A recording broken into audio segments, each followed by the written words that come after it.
Dear colleagues, the sitting is open. I remind members that in order to be registered for the sitting, you should insert your badge when you take your seat and keep it inserted for at least 30 seconds. You should also insert your badge in order to speak or vote. To request the floor, please press the button request just once. I also remind the Assembly that members who have not submitted the annual declaration of interest are required to start any intervention with an oral declaration of interest under paragraph 20 of the Code of Conduct for the members of the Parliamentary Assembly. So if you haven't done so, please follow the rules.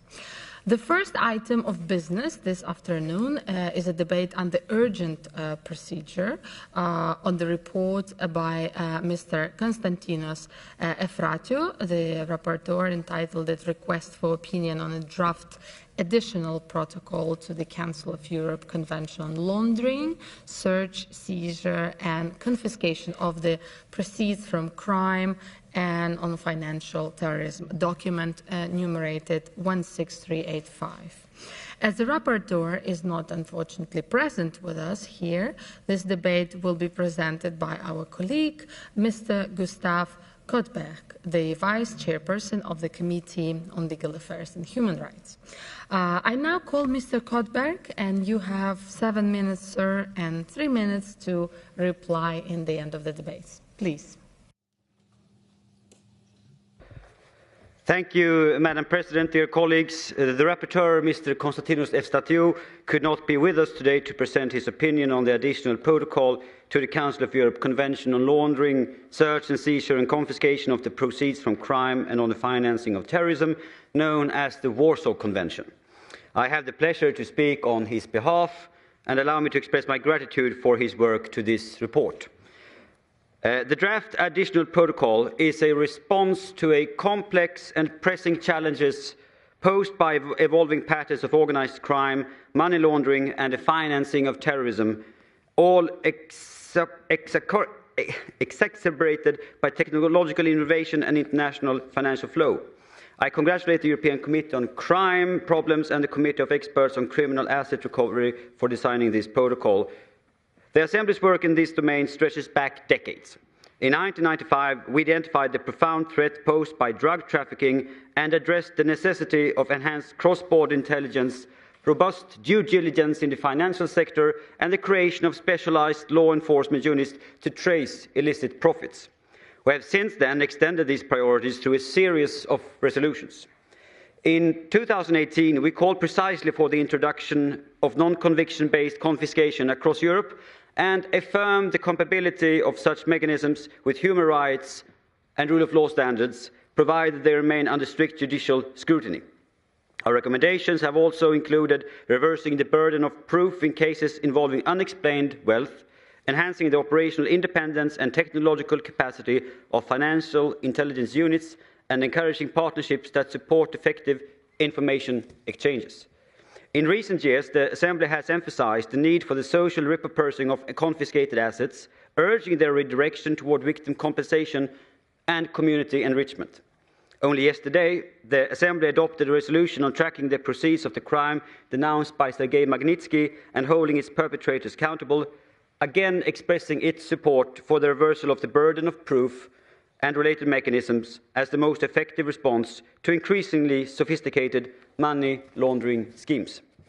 Yet, significant gaps remain in this area. Current recovery measures are inadequate. Globally, only about 2% of estimated criminal proceeds are confiscated. Several member states and the European Union have not ratified the Warsaw Convention.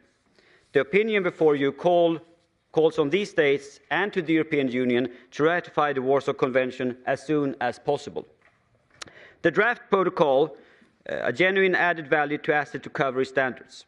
It mandates that parties enact legislation to empower courts to confiscate property without conviction when its provenance is established as criminal. Asset recovery and management offices are to be formally established, ensuring early cross-border tracing and responsible handling of seized property. Financial intelligence units receive extended powers to suspend suspicious transactions and freeze accounts, a vital enhancement for preserving assets in real time. Victim compensation is established as a priority, so proceeds from confiscated assets redress actual losses and restore confidence. In the area of cooperation, the protocol streamlines procedures for information exchange, joint investigation teams and asset tracing across borders, ensuring authorities in each jurisdiction can act swiftly and also effectively. As regards to human rights compatibility, the draft protocol incorporates strong safeguards consistent with the case law of the European Court of Human Rights, especially the right to a fair trial, access to effective remedies, and procedural checks against misuse, including in the framework of mutual legal assistance requests. These elements protect against the risk of transnational repression and political persecution, and the Assembly should welcome the explicit provisions allowing refusal of cooperation on human rights grounds. The opinion recommends rapid adoption and the opening of the protocol for signature. And to further strengthen protections already included in the draft protocol, we propose an amendment to Article 10, paragraph 3, specifying that extensions of measures such as suspension of accounts beyond 7 working days must be authorized by a court. This amendment is grounded in credible concerns regarding prolonged suspensions and offers an additional safeguard for all affected parties. Madam President, it is vital that states pay particular attention to specific credible allegations of transnational repression when examining requests under the protocol and exercise discretion to refuse when human rights are at risk. Finally, I wish to address the Assembly's role in the opinion process for Council of Europe conventions and protocol, and I think this is rather important to address. In the past, most of our proposals for amendments have not been accepted by the Committee of Ministers, nor have we received adequate explanation, even when our recommendations have been modest, extensively justified and carefully balanced. The recent practice of requesting opinions as soon as possible, leaving us with no choice but to apply urgent procedure, has curtailed our opportunity for meaningful reflection and stakeholder engagement. While there may be situations justifying urgency, these should not become habitual. It is thus appropriate that the Assembly pursue dialogue in the Joint Committee with the Committee of Ministers to establish a more effective and inclusive opinion process. Only a participatory approach preserves the integrity of our parliamentary mandate. This draft protocol is a necessary update. It addresses evolving criminal tactics, closes loopholes, establishes social and procedural safeguards. It reflects the Assembly's long-standing recommendations and commitment to reform and the protection of human rights. I urge you to champion its adoption and to promote the ratification of the Warsaw Convention and its future protocol in your own parliaments. I thank you for your attention. Many thanks, dear Mr. Goldberg, Tak. And now we open the speakers list. I remind you, colleagues, that the time limit is 3 minutes only. We start with the representatives of the political groups. And first on my list, representative of UEL is Madame Laura Castel. Dear Laura, the floor is yours. Dear colleagues, the aim of this protocol is to update the Convention, notably by introducing virtual asset provisions, expanding confiscation powers and enhancing cross-border cooperation mechanisms.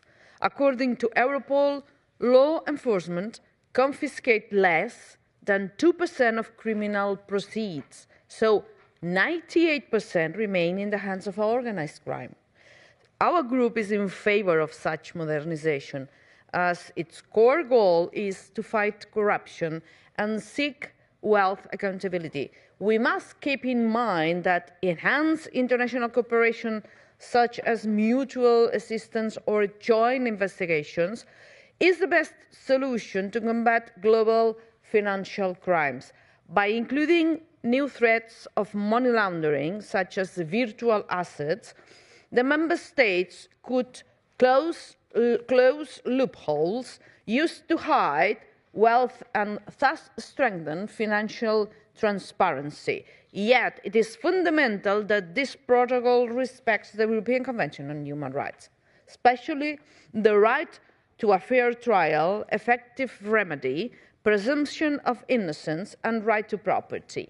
Indeed, provisions such as the non-conviction-based confiscation of assets, if not regulated strongly enough, could be abused to target minorities or political activists and opponents without considering their civil liberties. The extension of investigative powers, such as access to bank records and virtual assets without prior notice, should also be closely monitored to prevent abuse of power. Considering the state's implementation discretion, there are risks of mass surveillance and of disproportionate impact. That is why the protocol must incorporate the principles of necessity and proportionality. Stronger safeguards against potential abuse of power and proportionate measures are needed. Crucial is also the transparency of the procedures of the confiscation of assets, especially a social reuse, redistributing the seized assets for public interest purposes. For example, to the victims of these crimes, to ensure effective social justice. That is why, although our group shares the objective of combating money laundering and corruption, we are concerned about implementing measures extending the member states' executive and surveillance powers in spite of the protection of human rights. The Pegasus case has shown worrying realities. Any expansion of surveillance powers must be limited, justified, and subject to judicial review. To conclude, Madam President, Member States should also improve their democratic and effective oversight of national security services in line with the recommendation of the Commission of Human Rights, as there is no one whose oversight system is fully compliant with these standards. Thank you very much. Thank you, dear Laura. Next on my list on behalf of Socialist Group is Denis Begic. Please, dear Denis, the floor is yours. Thank you, Chair. Let me start saying that crime should not pay, not for organized crime networks, not for money launderers, and certainly not for those who are financing terrorism. If we are serious about security in Europe, we must go after the money, because there is the power lies. This is how criminal networks grow, recruit, and destabilize our society. This protocol is therefore an important step forward. It strengthens financial investigation. It improves cooperation across borders. And it finally takes into account that really we live in today, including virtual assets and new financial tools used to hide illicit wealth. This is necessary, and I strongly support this direction. But let me also say something else. The stronger powers we give to the state, the stronger the safeguard must be, because our fight against crime is not only about being effective, it is also about being legit. If we lose the balance, we risk undermining the very rule of law we are trying to defend. Take non-conviction-based confiscation. In some cases, it may be justified. Criminals should not be able to escape justice simply by hiding behind death, fly, or legal loopholes. But this is also raises a serious question. We are talking about taking people's property without a criminal conviction. That requires strict judicial oversight, clear evidence, and strong protection for third parties acting in good faith. Otherwise, we risk moving from follow the money to seize first, justify later. And this is not path we should take. The same applies to access to financial data and information. Yes, authority needs tools, but necessary and proportionally must not just be words in legal text. They must guide every decision in practice. And finally, let us be honest. Laws alone are not enough. Without resources, training, and real capacity in our institution, this protocol will remain good intentions on paper. So my position is, let us be tough on organized crime and terrorism. Let us make sure that the legal profits are traced, frozen, and confiscated. But at the same time, let us defend due process, judicial control, and fundamental rights with the same determination. Because in the end, our strength is, as Europe is not only that we fight crime, it is that we also we do that without becoming unjust ourselves. Thank you. Just on time, dear Denis, thank you. The next on my list on behalf of EPP Group is colleague Adam Bonder. Proszę, pan Bonder. Madam President, dear colleagues, 1 year ago I participated in a special event in the beautiful Sicilian city of Syracuse. The mayor of the city, Francesco Italia, proudly presented the results of social work carried out by prisoners that were using properties confiscated from the Italian mafia. It showed how illegal assets can be used for public good, and it was the example that Italy is leading in developing modern forms of confiscation, seeking a balance between fair trial rights, property protection, and evolving criminal activity. However, we remain behind organized crime groups that exploit new technologies, global markets, cryptocurrencies, and the dark web to hide assets and launder money, which makes prosecution difficult. And the issue has been also addressed in several Parliamentary Assembly resolutions. Therefore, the only response is cooperation. There are certain good possibilities in the European Union, and the work of the OLAF or the European Public Prosecution Office is a good example. But still, it is only the EU, while the problem has a regional or even global dimension. Therefore, any initiatives that promote international cooperation with the problem are of crucial value. And that's why one should appreciate the effort that has been done by the European Committee on Crime Problems and the Committee of Experts on Criminal Asset Recovery in preparation of the draft additional protocol to the Warsaw Convention. This protocol sets a number of important institutions and mechanisms to tackle with the problem, such as creation of financial investigation units, asset recovery offices, access to databases, possibility to undertake immediate and interim measures, monitoring of transactions, or requests for information on virtual accounts, as well as provisions concerning management of recovered assets. And taking into account my own experience as the former Attorney General, I would especially like to indicate a possibility to establish the joint investigative teams. I always respected those prosecutors who are able to work in those international teams. But I think the opinion that has been prepared is also important in terms of highlighting the relationship between the European Convention on Human Rights, Strasbourg case law, and seeking for this fair balance between effectiveness of proceedings and the protection of fair trial and protection of property. I think that we should be aware that such measures could be used as a mechanism of transnational repression by autocratic regimes, and that's why we should be really observant regarding how those measures of cooperation are used. In my opinion, the effectiveness of this instrument depends on ratification. Unfortunately, the Warsaw Convention is still not ratified by several countries, and I would like to encourage those states, as well as the European Union, to reconsider their position. Finally, I would like to thank Rapporteur Konstantinos Evstatiou and the Secretariat of the Legal Affairs Committee for their work under tight deadlines. Their efforts are greatly appreciated. Dziękuję bardzo. Thank you. Next on my list, representing ECPA Group, is Madame Victoria Tiblom. Dear Victoria, the floor is. Thank you, Madam President. Let's be honest. Europe has been too slow and too weak in dealing with organized crime, money laundering, and the financing of terrorism. Criminals have moved forward, we have not. They move money across borders in seconds. They use new technologies. They hide behind complex systems, and too often they get away with it. The result is simple: crime still pays. We are recovering only a small part of illegal profits. That is not just a technical problem, it is a political failure.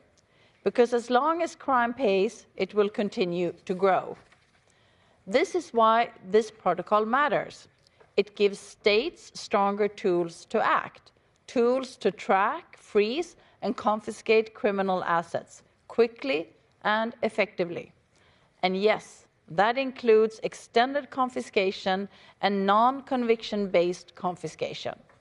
Let's be clear, this is common sense. If someone has wealth they cannot explain, they should have to prove that it is legal, not the other way around. We cannot allow criminals to hide behind legal loopholes while honest citizens follow the rules. The protocol also improves cooperation between countries, and that is crucial. Crime today does not stop at borders, so neither can we. We also need results people can see. Confiscated money should go to victims and back into society. People need to know that justice works and that crime has consequences. Of course, safeguards are important. Courts must stay in control, rights must be respected, and we must guard against misuse. But let's not hide behind that. The real problem today is not that we are too strong, it is that we are not strong enough. If we fail to act, we send a dangerous message that Europe is an easy target for criminals and dirty money. This protocol is a step in the right direction. Now we need the political will to use it. Because in the end, the choice is simple. Either we take the profits out of crime, or crime will keep taking advantages of us. Thank you, Madam President.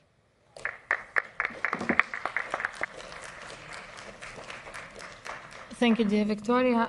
Last but not least, representing the groups, on behalf of ALDE, Madam Larissa Belazir. Larissa, the floor is yours. Madam Maria Mezentseва-Fedorenko, dear Gustav, I would like to express on behalf of the ALDE group many thanks to our rapporteur. The core idea of this report is to expand tools for confiscating assets where there are reasonable grounds for suspicion without a criminal conviction, and introduce simplified cross-border asset tracing mechanism. This is essential. Let me again reiterate what Gustav said, that 2% of criminal proceeds are currently recovered by Council of Europe mechanism. That's it, only 2%. So still with dirty money, criminals continue to finance organized crime, corruption, and war. At the same time, there is a serious institutional concern in the report.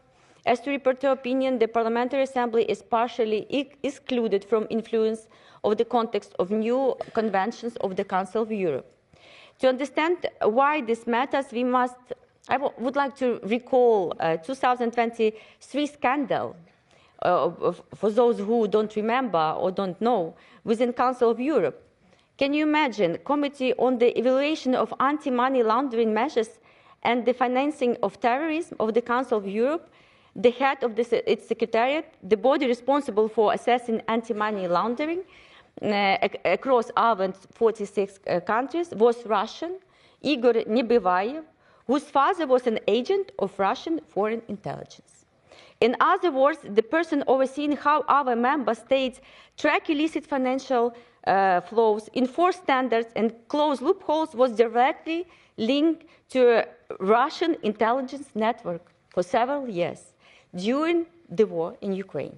He remained in his position until the story was publicly broken after the Bild investigation. Only then he was kicked out of Council of Europe. Today we are also witnessing strong resistance to the confiscation of Russian assets.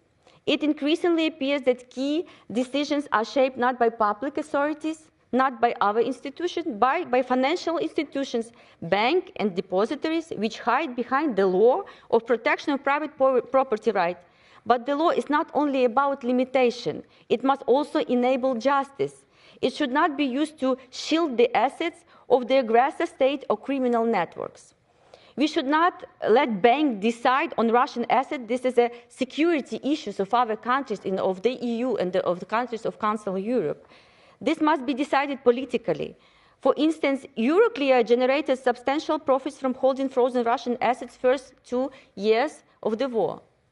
And still, we know that these assets are in Belgium, most of them. Colleagues, funds that support criminal activities and aggression or come from criminals or aggressors must not remain inaccessible due to legal or institutional hesitations. I call on you to support and vote in favor of this important resolution and report. Thank you very much. Thank you, dear Larissa. Diakou. We now move to the speakers list, the general one.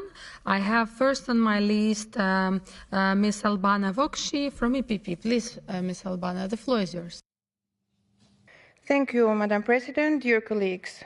Yes, I will support this additional protocol because these changes are more than necessary.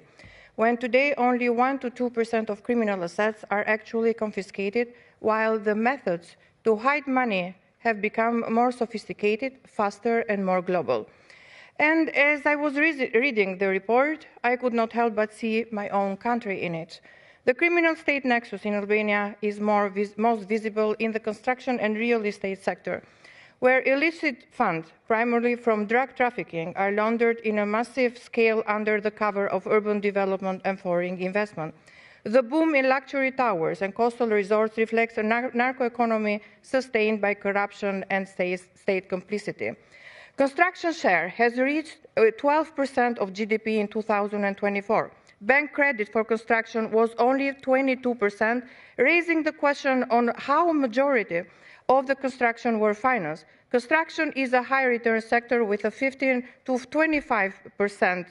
52 empty apartments in 2023, vacancy about 40%. 12 million square meters permits were issued in Tirana in last 7 years. 1 million square meters needed to be built annually across the country. The massive inflow of illicit money has had severe macroeconomic effects, including a sharp depreciation of euro 30%, US dollar 35%, harming export and domestic production. At the same time, 1.1 million Albanians emigrated in the Schengen area in the last decade, while half of the population remain at risk of poverty. Taken together, this dynamic demonstrates money laundering, corruption, drug economy are structurally embedded, posing serious risk not only to Albanian economy and governance, but also to region and European security. Why this matters? This is not only about Albania. Money that is laundered in the country moves freely across Europe, distorting market, undermining fair competition, posing risk to our collective security. Why this protocol is important? Because it finally gives a tool to respond, to follow the money, to freeze and confiscate assets effectively, to act quickly across the borders, and to address modern realities like crypto and complex financial schemes. Without taking away the profits of crime, we are not fighting corruption, we are allowing it to grow. And that is why this protocol is not only necessary, but it's urgent. Thank you very much. Thank you very much. The next on my list is Mr. Christoph Venevesser, Liechtenstein. Please, dear Christoph.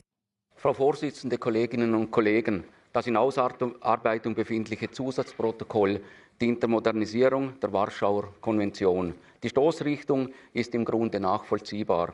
Bei grenzüberschreitenden Strukturen, verschachtelten Vermögensverschiebungen und virtuellen Vermögenswerten besteht ein legitimes Interesse, die Vermögensabschöpfung effizienter und international anschlussfähiger auszugestalten. Der heikelste Punkt des Vorhabens ist eine mögliche Beweislastumkehr im Zusammenhang mit Non-Conviction-Based Konfiskationen oder mit der Einziehung ungeklärter Vermögenswerte.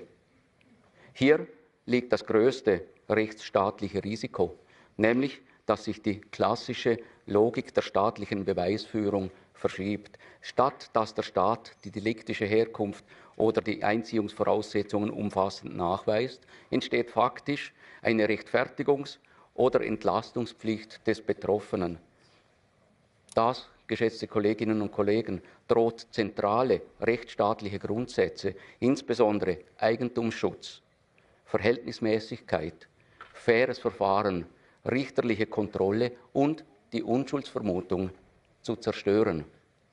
Meine Konklusion: Ja zu einer Stärkung der internationalen Zusammenarbeit, zu moderneren Regeln für Asset Recovery und zu einer sachgerechten Anpassung der Warschauer Konvention an neue Formen wirtschaftskrimineller Vermögensverschiebungen. Aber jeder Ausbau der Konfiskationsinstrumente muss mit den Grundprinzipien des Rechtsstaates vereinbar bleiben. Besonders heikel ist dabei jede Form der Beweislastumkehr, die zumindest messerscharf eingegrenzt werden muss. Nur so wird eine Modernisierung der Konvention gelingen, ohne rechtsstaatliche Kernprinzipien dabei über Bord zu werfen. Thank you. The next one on the list is Yuri Kamelchuk. Yuri, please, the floor is yours. Thank you, Ms. Vice President. Colleagues, we must face a brutal reality. Our current system for fighting money laundering has failed. While we debate organized crime and terrorists use borders and new technologies as a shield, the statistics are a verdict on our inaction. Only about 2% of estimated criminal proceeds are currently seized or confiscated. This means that 98% of dirty money continues to fuel corruption, erode democracy, and finance global instability. The time for half measures is over. This draft additional protocol is not just a document, it's the weapon we have demanded for years.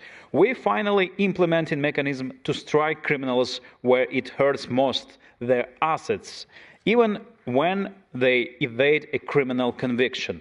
We are finally bringing virtual assets and the providers out of the shadows, closing a loophole that has become a safe haven for illicit flows. If a convict cannot explain the origin of their wealth, it must be seized. Shifting the burden of proof is both a proportionate and necessary tool for effective law enforcement.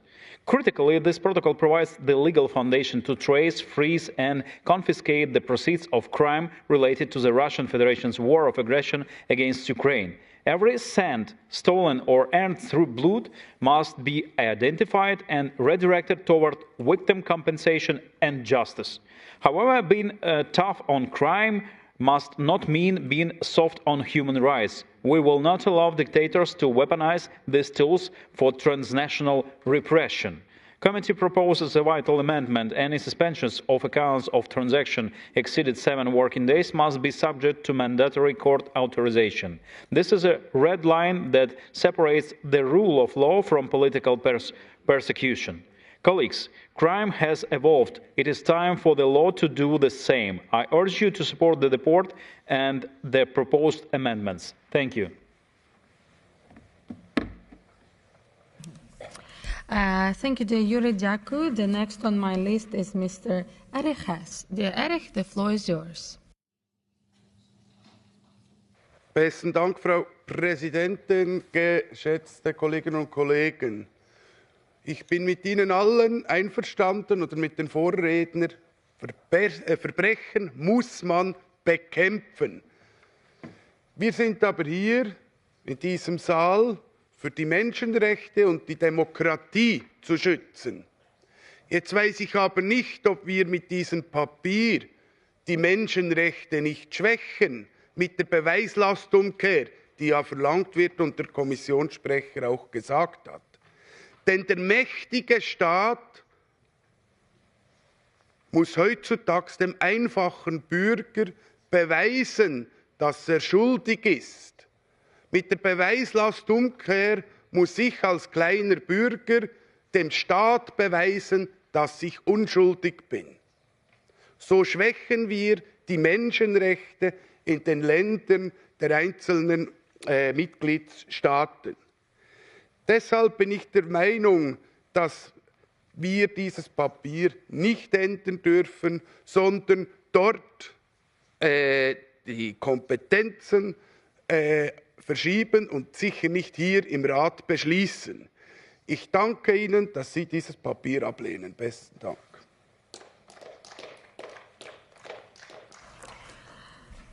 Vielen Dank, dear Erich. The next on my list, our colleagues from Canada and Ms. Stephanie Cousy. Dear Stephanie, the floor is yours. Thank you for the opportunity to contribute to this debate. As an observer state, my country was actively involved in the drafting of the Strasbourg Convention adopted in 1990, which laid the groundwork for the Warsaw Convention on laundering, search, seizure, and confiscation of the proceeds from crime and on the financing of terrorism. That engagement reflected a clear understanding effective action against serious crime and terrorism requires strong legal frameworks and sustained international cooperation. That reality is even more pressing today. The criminal landscape has evolved rapidly. Organized crime networks and illicit financial flows operate across borders with unprecedented speed and sophistication. In this context, enhancing international asset recovery mechanisms is essential. I applaud the Council of Europe's work on a draft additional protocol, and I recognize its potential to address persistent barriers stemming from differences in legal traditions and criminal processes from one state to another. One particularly important aspect identified in this work is the facilitation of non-conviction-based confiscation. Canada has practical experience in this area and is often cited as an example. Several provinces, including my own province of Alberta, have enacted legislation allowing for the forfeiture of assets derived from criminal activity without requiring a criminal conviction. When developed following best practices, such tools can be effective in disrupting criminal enterprises and providing compensation to victims of crime. At the federal level, Canada has also developed mechanisms for foreign asset recovery. Under the Special Economic Measures Act and the Justice for Victims of Corrupt Officials Act, the Sergei Magnitsky Law, Canada can freeze, forfeit, and redistribute assets belonging to foreign nationals involved in the most serious of crimes. At the international level, Canada has reinforced its commitment to address corruption, transnational crime, and terrorism through active participation in key multilateral instruments. This engagement was formalized with the ratification of the United Nations Convention against Transnational Organized Crime in 2002, and further strengthened with the ratification of the United Nations Convention against Corruption in 2007 under a Conservative government, embedding international cooperation at the core of Canada's framework. In conclusion, Canada stands ready to continue working closely with our European partners. Merci beaucoup for votre attention. Merci beaucoup. Thank you. Merci à vous, Stéphanie. Your travel so far, you did a great job. Dear Alexander Mereshko, last but not least, please, dear Alexander, the floor is yours. Thank you, Madam Chair. Dear colleagues, when we're talking about financing terrorism, we should remember that our organization has recognized Russia as a terrorist regime. Russia is a typical terrorist state blackmailing the whole world and using acts of terror not only against Ukraine, against our civilians, but also against other countries. And there are numerous facts of Russian acts of terror committed on the European soil. In fact, Russia is a terrorist number one, and the Kremlin dictator is a terrorist. Hence, all our actions with regard to Russia should proceed from this fact. And let's be consistent. It's absolutely unacceptable and immoral to finance Russian terrorists by buying Russian oil and gas. Those proceeds which Russia receives from the states which buy Russian oil and gas feed Russian war machine and allow it to commit acts of terror against civilians. It is absolutely legal and logical to impose a ban on Russian oil and gas, at least in Europe. It is unacceptable when European aid to Ukraine is less than the amount of money paid to Russia for its oil and gas. Each euro paid to Russia turns into lost human lives. It is also unacceptable when someone is putting pressure on Ukraine with the demand to restore oil pipeline, so-called Druzhba. I'm talking even not about European values, which should be over the profits. I'm talking about human lives. My appeal to you and to your countries is simple. Let's stop financing Russian terrorism. Let's stop fueling Russian war machine with European money. Thank you. Thank you, dear Alexander. And that concludes the list of speakers, colleagues. I now call Mr. Gothenberg to reply if he wishes so. Please, the floor is yours. Thank you, Madam President, and thank you, dear colleagues, for this exchange of views. Organised crime, money laundering and financing of terrorism all pose a threat to our societies, to democracy and to the rule of law. And it's absolutely clear that countering it must be done under the rule of law as well. Crime shouldn't pay, some of my colleagues said, and I think that we all can agree on that, within the sound legal framework. This protocol is an important step forward, and I want to reply to one of my colleagues to just reiterate that this opinion confirms that the proposed measures are compatible with the European Court on Human Rights. The Court has issued several judgments dealing with non-conviction-based confiscation, same for the burden of proof. It is not unreasonable to prove lawful origin of your assets. The opinion was also unanimously adopted by the committee. And lastly, I want to reiterate two more things after this very fruitful discussion we've had. And the first one is the relationship with the Committee of Ministers. As I said in my introductory remarks, most of our proposals for amendments have not been accepted by the Committee of Ministers. And of course, that could be described as just part of life. But it is very important for us to remember that we need to also receive adequate explanation for this, even when our recommendations have been modest, extensively justified, or carefully balanced. This is of great concern for the institutional cooperation and for the institutional relations that we have. And finally, I urge colleagues to join with those countries or parliaments that have ratified this protocol, and I call also on the European Union to do the same. It is of vital importance for the safety and the rule of law in Europe that this is moved on with swiftly. And last but not least, I wish to thank my absent friend Konstantinos Efstatiou for his work, and also the brilliant minds of the Secretariat of the Committee for their very, very good work with this. Thank you very much.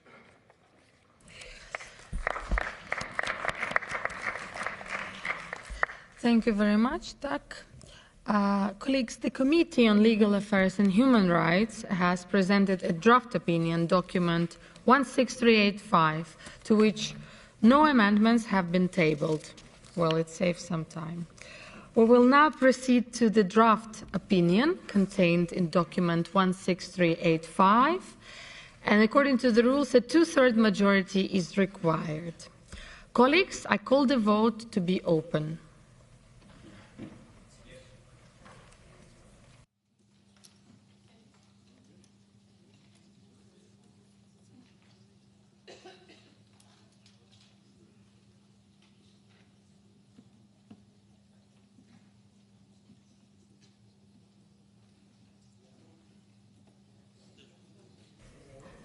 You still have a chance.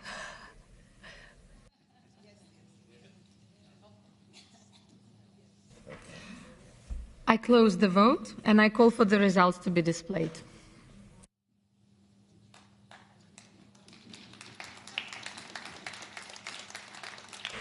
The draft opinion contained in document 16385 is adopted. Congratulations.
The next item of business this afternoon is the debate on the report titled European Guidelines to Counter Social Dumping and Labour Exploitation, document 16371, presented by Ms. Valérie Pilar-Garrat on behalf of the Committee on Social Affairs, Health and Sustainable Development. I call Ms. Valérie Pilar-Garrat the reporter. You have 7 minutes now and 3 minutes at the end of the reply to the debate.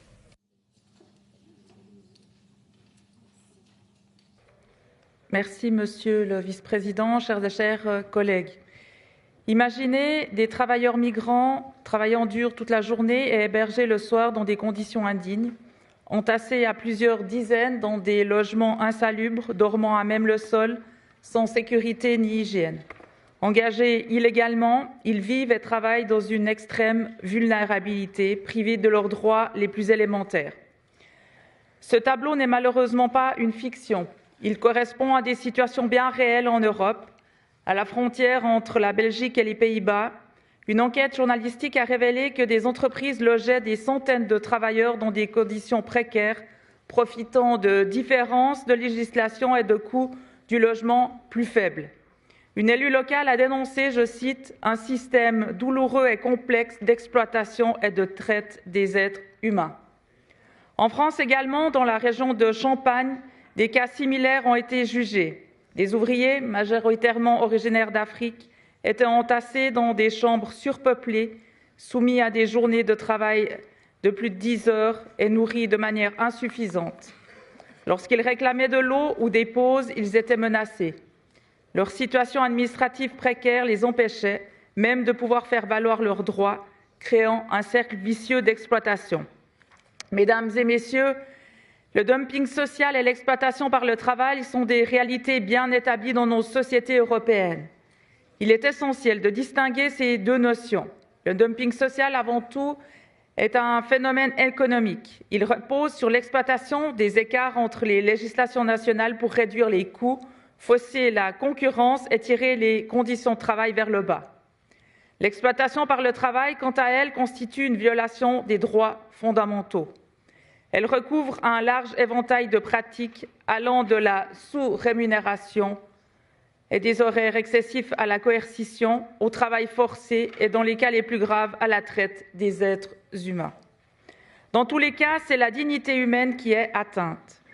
Comme le montre le rapport qui vous est présenté, ces pratiques existent dans de nombreux États membres du Conseil de l'Europe. Malgré un cadre juridique solide, les réponses restent inégales. Les écarts entre les normes et leur application, le manque de ressources ainsi que la dimension transnationale de ces phénomènes affaiblissent l'efficacité des dispositifs existants. C'est pourquoi il est indispensable de renforcer la coopération entre États, mais aussi entre institutions, et d'améliorer concrètement les capacités des inspections du travail. Il est tout aussi crucial de garantir un accès effectif à la justice pour les victimes sans crainte de représailles ou d'expulsion. Heureusement, certains États ont développé des approches particulièrement intéressantes.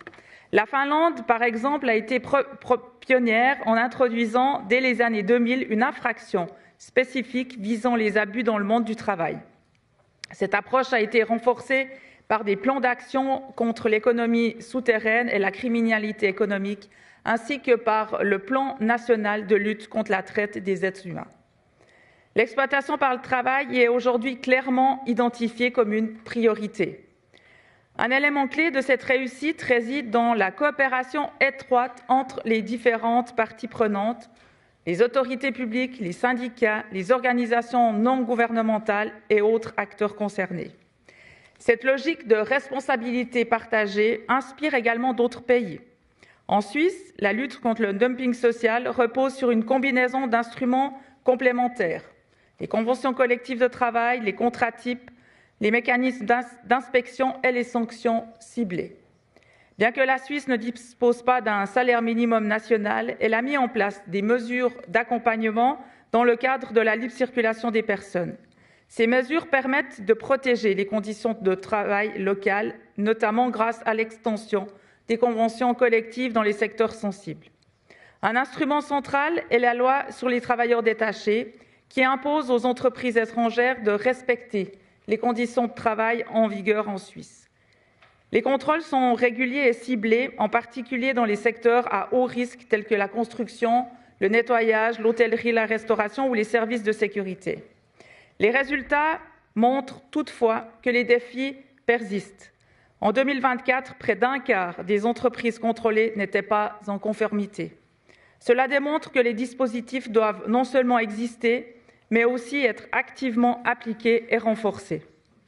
Je pourrais encore vous parler de l'exemple des Pays-Bas et du rapport Römer intitulé « Pas de citoyens de seconde zone » paru en 2020 qui a souligné le lien de la forte dépendance des travailleurs migrants vis-à-vis de leur employeur ou des agences d'intérim pour leur logement, leur assurance maladie et leur contrat de travail. Suite à ce rapport, le Parlement néerlandais a adopté 2 nouvelles lois importantes en 2025, une sur la modernisation et l'extension de la criminalisation de la traite des êtres humains et une autre sur l'agrémentation des agences de travail temporaire avec une certification obligatoire dès 2027. Mesdames, Messieurs, il est de notre responsabilité collective d'agir de manière déterminée. Le rapport qui vous est soumis met en avant des bonnes pratiques et formule une série de recommandations concrètes. Permettez-moi d'en souligner quelques-unes essentielles. Renforcer notamment les cadres juridiques nationaux en s'appuyant sur les normes de la Charte sociale européenne. Promouvoir des modèles économiques conciliant la compétitivité et le respect des droits sociaux. Étendre les conventions collectives, en particulier dans le secteur à bas salaire et à haut risque.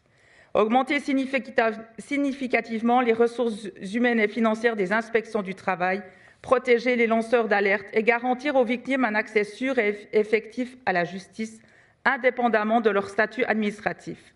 Notre objectif doit être clair, c'est mettre fin aux situations d'exploitation et garantir que chaque personne travaillant en Europe puisse vivre dignement de son travail dans le respect de ses droits fondamentaux.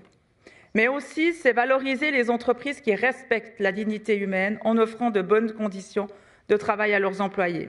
Soutenir cette résolution, c'est renforcer la crédibilité pour nos institutions et pour le projet européen dans son ensemble. Je vous remercie de votre attention et me réjouis de ce débat.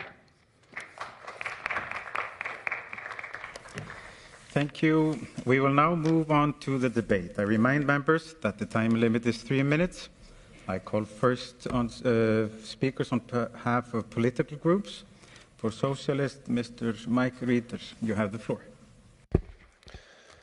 Thank you, Mr. President. Colleagues, on behalf of our group, I want to say thank you to Valerie for her work on this report. It is thorough, it is detailed, but it is also quite shocking. Across Europe, workers are being underpaid, threatened, stripped of protections, and in the worst cases, trafficked. Not in spite of our economic model, but in some cases, because of it. Exploitation is built into supply chains, hidden in shell companies, enabled by gaps in the law that employers know how to exploit. And as someone who's worked in the construction industry for the best part of 20 years before I joined Parliament, I was outraged by some of the things I read in this report. Now, in 2023, at the Reykjavik summit, our heads of state committed to social justice as a foundation of democratic stability. And this resolution is one way that we honour that commitment, because social dumping is economic distortion and labour exploitation. And as the rapporteur rightly makes clear, it is a violation of our fundamental rights. Now, Mr. President, there are still politicians across Europe who would weaponise migration, turning workers into targets and doing nothing about the exploitation that makes those workers so vulnerable. We reject that entirely. The answer here is not to go after the exploited, it is to go after the perpetrators who exploit the vulnerable. So some may ask, what does acting look like? Well, it's what is written front and centre in this report. It's stronger collective bargaining, particularly in areas where there is high risk, low wage sectors. It looks like mandatory corporate due diligence in supply chains so that businesses can no longer profit from exploitation buried 3 subcontractors deep in their supply chains. It looks like genuinely resourced labour inspectorates, because rights unenforced are not rights at all. And importantly, It looks like proper cross-border collaboration across one united Europe to tackle this scourge. Now, across Europe, it is left-leaning governments that are leading the way on tackling this challenge. In the UK, the 2026 Employment Rights Act shows what political will looks like in practice, ending exploitative zero-hour contracts, giving trade unions expanded rights to organise, strengthening whistleblower protections, establishing a Fair Work agency that enforces standards proactively. This is the right direction and shows that by raising standards, we can also build a strong economy. These two can go hand in hand. The European Social Charter sets the floor of rights that this resolution seeks to build upon, a floor that no member state should undercut in law or in practice. If we adopt these recommendations, we move closer to a Europe where there are no second-class workers. Thank you, Mr. President. Thank you. On behalf of EPP, Mr. Jan-Philippe Lipecki, you have the floor.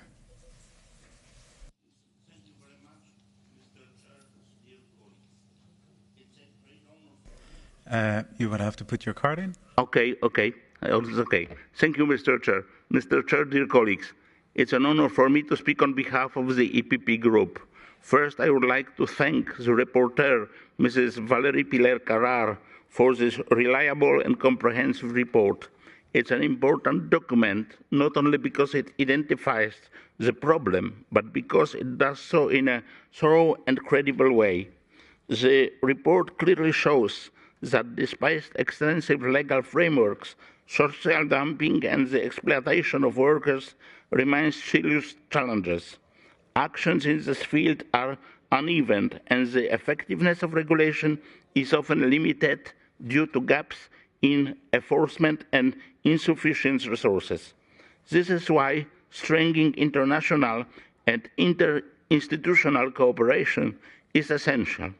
In a cross-border labour market, abuses cannot be effectively addressed at the national level alone.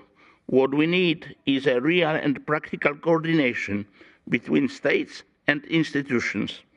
Equally important is maintaining the right balance between economic efficiency and workers' rights. These objectives are not contradictory. They should reinforce one another. We cannot build competitiveness at the expense of workers' dignity, but we must also take economic realities into account. That is why social dialogue should play a central role, bringing together workers, employers, and public institutions. Migrant workers deserve particular attention as they are most often victims of abuses. We must ensure that they have access to clear, practical, and multilingual information about their rights. Without such awareness, legal protection remains only formal. Finally, we must strengthen both awareness and implementation of the European Social Charter, which sets essential standards for workers' protection. Ladies and gentlemen, the report set a clear direction. It is now our responsibility to implement it consistently. Our group will support this report. Thank you very much, Mr. Chair. Thank you. And now on behalf of ECPA, Mr. Adam Balton, you have the floor. I'm going to speak German. Je vais parler en allemand. Sehr geehrter Herr Präsident, sehr geehrte Damen und Herren, stellen Sie sich einen Malermeister vor. Ein Familienbetrieb, 3 Gesellen, ein Auszubildender. Der Mann will eigentlich nur Fassaden streichen und Lehrlinge ausbilden. Er will arbeiten. Was macht er stattdessen? Bürokratie wälzen. Er sitzt am Küchentisch und kämpft sich durch Formulare, Nachweise, Haftungsfragen und Dokumentationspflichten, die sowieso niemand liest. Er hat mehr Angst vor Bußgeldern als vor einem wackeligen Gerüst. Die ehrlichen Leistungsträger ersticken an Regulierungen, während kriminelle Ausbeuter einfach die nächste Scheinfirma gründen.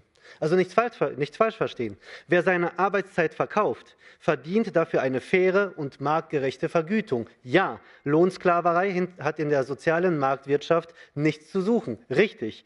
Ihr Bericht, haben Sie den eigentlich überhaupt gelesen? Dort führen Sie die Schweiz als Paradebeispiel an. Die Schweiz ist aber nicht in der EU. Die Schweiz entscheidet souverän, welche nationalen Regelungen sinnvoll sind. Aber statt daraus zu lernen, fordern Sie wie immer reflexartig mehr Regulierungen. Ehrliche Unternehmer werden schon aber bereits systematisch benachteiligt. Nationale Lieferkettengesetze, europäische CSDD-Lieferkettengesetze und jetzt noch UN-Abkommen obendrauf. Allein 2025 hat die EU 1456 Rechtsakte erlassen und seit der Gründung mehr als 100.000. 100.000 Rechtsakte, das ist ein bürokratischer Amoklauf. So bekämpft man auch keine Ausbeutung, so bestraft man die Ehrlichen und so zerstört man Wirtschaftswachstum. Aber statt daraus zu lernen, fordern Sie, wie immer mehr Regulierung und was soll ich dazu sagen? Wir sollten diesen bürokratischen Amoklauf beenden. Je schneller, desto besser. Souveräne Staaten haben genug eigene Gesetze. Vielen Dank. Thank you. On behalf of ALDE, Lord Michael German, you have the floor. Thank you, Chair. I would like to thank the rapporteur for this report and perhaps to distinguish the difference between myself and our group and the previous speaker. We're talking about rights here, not regulations. And I welcome the exposure of a problem facing many migrant workers, particularly seasonal and part-time workers. These are our forgotten workforce, a group filling gaps in the labour market where national labour shortages exist. And by their very nature, these are short-term workers, workers who have the greatest possibility of being exploited and being exposed to poor working conditions, poor wages and poor treatment. I want to use farm workers as an example. Despite increased mechanisation, farms still require manual labour for many of their tasks, and this is especially true of fruit and vegetable production. Seasonal farm workers travel to countries for a short period, perhaps for the harvest period, and then move on. Their position in employment is probably granted by some form of a temporary work permit, one which does not automatically provide a guarantee that the job that they are doing will be greatly valued.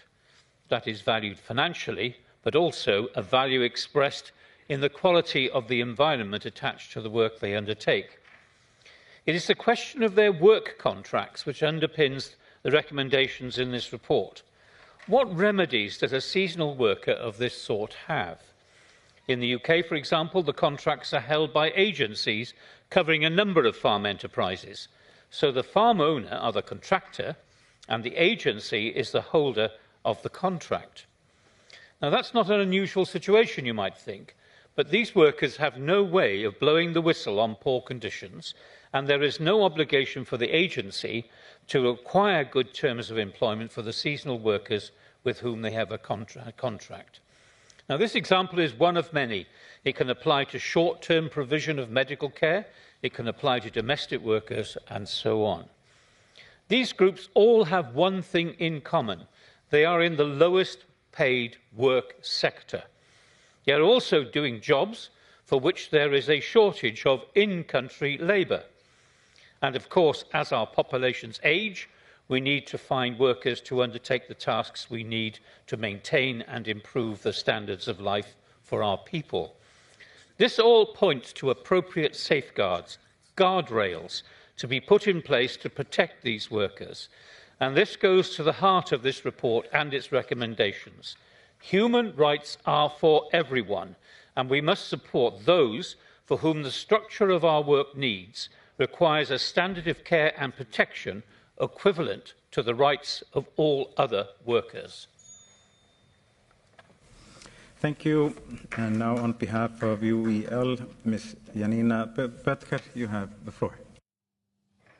Vielen Dank, Herr Präsident. Ich werde in Deutsch sprechen. Liebe Kolleginnen und Kollegen, vielen Dank an Frau Valérie Pellier-Carat für diesen wichtigen Bericht und vielen Dank auch an meinen Kollegen in der Vereinigten Europäischen Linken, Herrn George Katrougolos, der diesen Bericht initiiert hatte. Unsere Initiative gegen Ausbeutung kommt zur richtigen Zeit, vielleicht sogar zur entscheidenden Zeit. Denn wir erleben eine Phase wirtschaftlicher Unsicherheit, globaler Neuordnung und verschärften Wettbewerbs. Der Europäische Gewerkschaftsbund warnt deshalb eindringlich davor, das Sozialmodell und starke Arbeitnehmerinnenrechte in Europa in Frage zu stellen. Denn die Antwort der Wirtschaft auf die Verschiebung weltweiter Warenströme und stärkere Automatisierung ist ein beispielsloser Angriff auf Arbeitsgesetze und Gewerkschaften. Ausbeutung wird immer mehr salonfähig. Während der Europarat um gerechte Löhne und die soziale Sicherheit bei Arbeitsmigration kämpft, greifen Wirtschaft, EU und nationale Regierungen mittels Deregulierung immer tiefer und in erkämpfte Rechte ein. Unsere Versammlung betont, Arbeit ist mehr als ein Kostenfaktor. Arbeit ist Würde. Arbeit ist eine Grundlage dafür, sich selbst und die eigene Familie in Sicherheit und Respekt versorgen zu können. Und genau diese Grundlage gerät unter Druck. Sozialdumping und Arbeitsausbeutung nehmen zu, nicht zufällig, sondern strukturell. Die Marktmacht großer Unternehmen wächst, während Beschäftigte, insbesondere Arbeitsmigrantinnen, oft in Abhängigkeiten geraten. Wer die Sprache nicht spricht, das System nicht kennt und um seinen Aufenthaltsstatus fürchtet, kann seine Rechte kaum durchsetzen. Hinzu kommt, Rassismus schwächt. Wer nicht als gleichwertig wahrgenommen wird, tritt seltener selbstbewusst für seine Rechte ein. Und je repressiver die Einwanderungspolitik, umso leichter lassen sich Menschen in schlechte oder illegale Arbeit zwingen. Der Bericht zeigt sehr deutlich, dass Frauen, Geringqualifizierte und Jugendliche dabei besonders bedrohte Gruppen sind. Werte Kolleginnen und Kollegen, das alles ist kein Randproblem. Arbeitsmigration ist wesentliche Stütze unserer Volkswirtschaften. Keine Baustelle, kein Hotel, keine Pflege würde mehr ohne sie funktionieren. Menschen aus ärmeren Regionen stellen ihr Leben auf Wartegleis, geben ihre Kinder in die Obhut ihrer Großeltern, um sich weit ab der Heimat für ein finanzielles Polster und relative Sicherheit aufzubauen. Und die politische Antwort darauf muss sein, erstens, Rechte müssen gelten überall. Mindestlöhne, Arbeitsgesetze und Untergrenzen schützen Menschen und die Demokratie. Zweitens, Regeln brauchen Durchsetzung. Ohne Kontrollen, sichere Möglichkeit der Anzeige und Sanktionen bleibt Fairness eine Illusion. Drittens, Schutz für die Schwächsten ist Schutz für uns alle. Wer Arbeitsmigrantinnen schützt, verhindert Lohndumping insgesamt. Und viertens, Unternehmen müssen Verantwortung tragen, auch entlang globaler Lieferketten. Vielen Dank. Thank you. Mr. Reader, you have asked to take the floor to ask a question to another member on behalf of your group in accordance with Article 37.4 of the Rules of Procedure. I remind you that you must ask a question, not make a speech. The question must be addressed to a member who does not belong to your political party. It must directly relate to the speech made by that member and to the topic of the debate. You will have 30 seconds to ask it. The member to whom the question is addressed will have 30 seconds to respond. Mr. Reader, to which member do you wish to put your question to? Please. Okay, you have 30 seconds. Thank you. Ms. Bodka, thank you for your excellent contribution. Would you agree with me that what is set out in the report and what you've set out is the right way to deliver dignity at work, supporting trade unions, supportive collective bargaining, and not what was put out by the member from the ECPA who was scaremongering about paperwork and restrictions? Thank you. Ms. Bodka, do you wish to respond? Vielen Dank. Dem stimme ich ausdrücklich zu. Tarifverhandlungen und Sozialpartnerschaften sind das Fundament für unseren sozialen Zusammenhalt in Deutschland, aber auch in der EU und weltweit.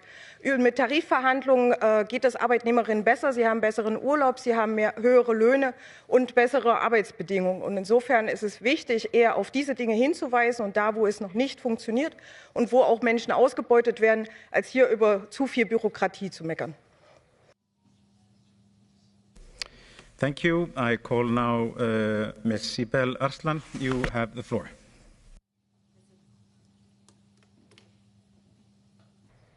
Mr. President, dear colleagues, I would like to thank also Valerie Pilar for her report. It's a really important report, and it's a really good report. As a Swiss member, I can say that also because she add also Swiss perspectives in her report, which are really important also from our side.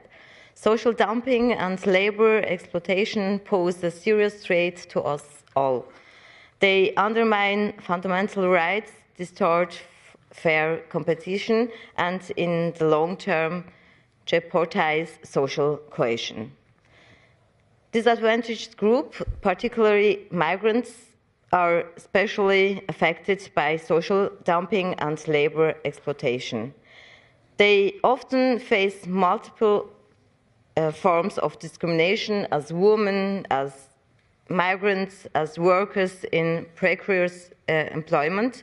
Many of them work in conditions that we cannot accept, poorly paid, inadequately protected, and often with no prospects, because frequently their qualifications are not even recognized. Our goal must be clear: equal work, equal rights, equal pay throughout our member states. Only in this way we can create fair and equal conditions for all workers. In principle, many member states have the necessary tools to their disposal. However, what is crucial is their consistent implementation. They have to use it.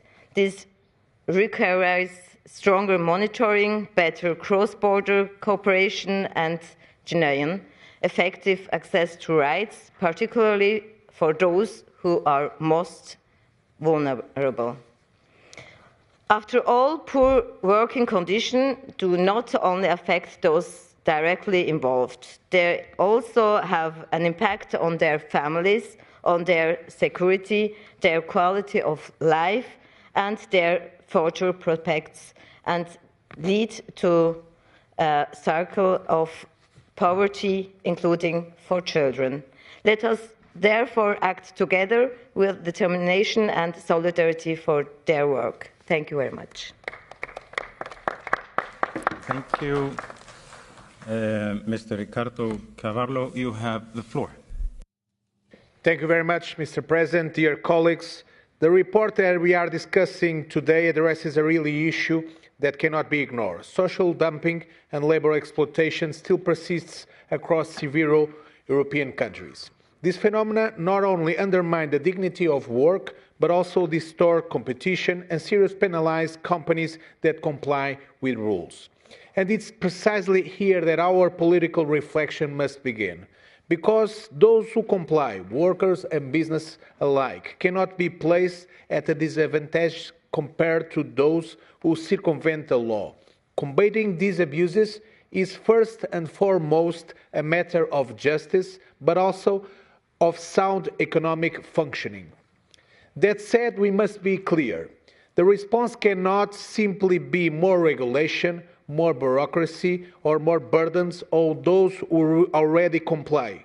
Europe must not fall into the trap of addressing non-compliance with solutions that end up penalizing the entire economic fabric, especially SMEs.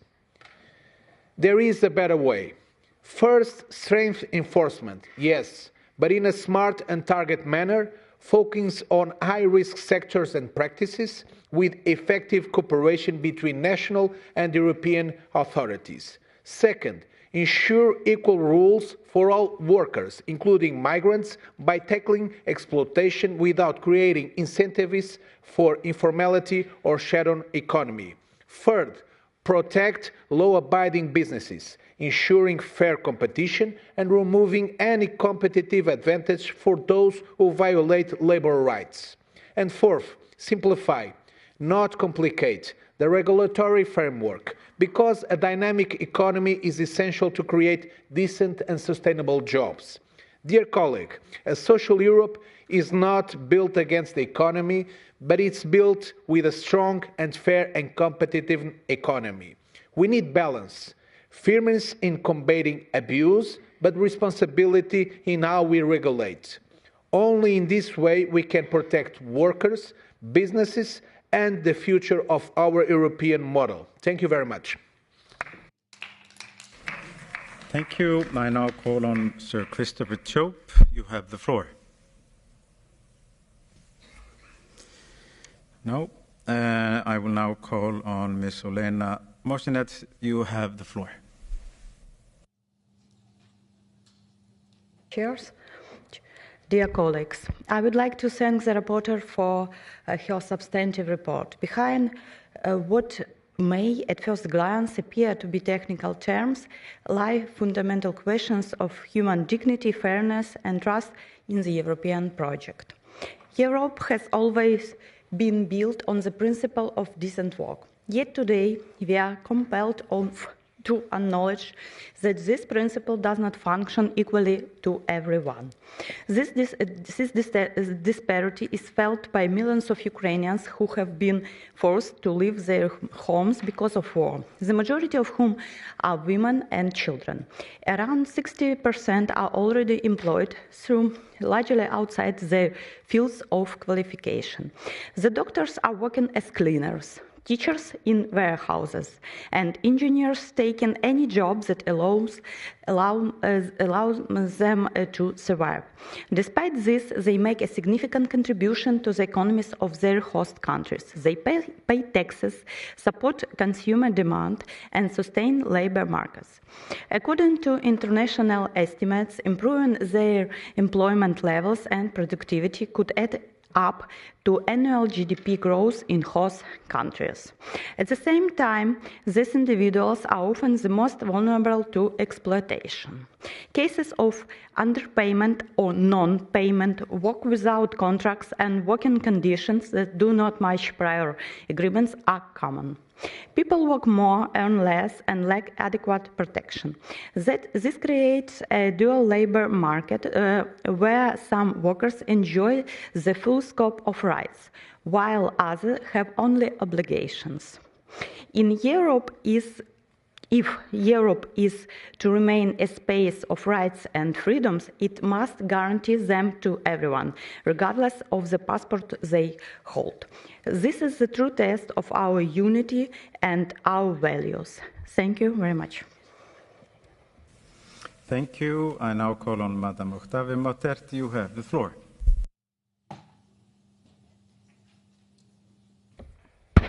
Thank you, Chair. Nul ne doit être contraint de travailler dans des conditions inhumaines. La dignité humaine doit en toutes circonstances être garantie pour les travailleurs et tout employeur Et tout employeur qui exploite une personne sciemment et de mauvaise foi doit être sanctionné.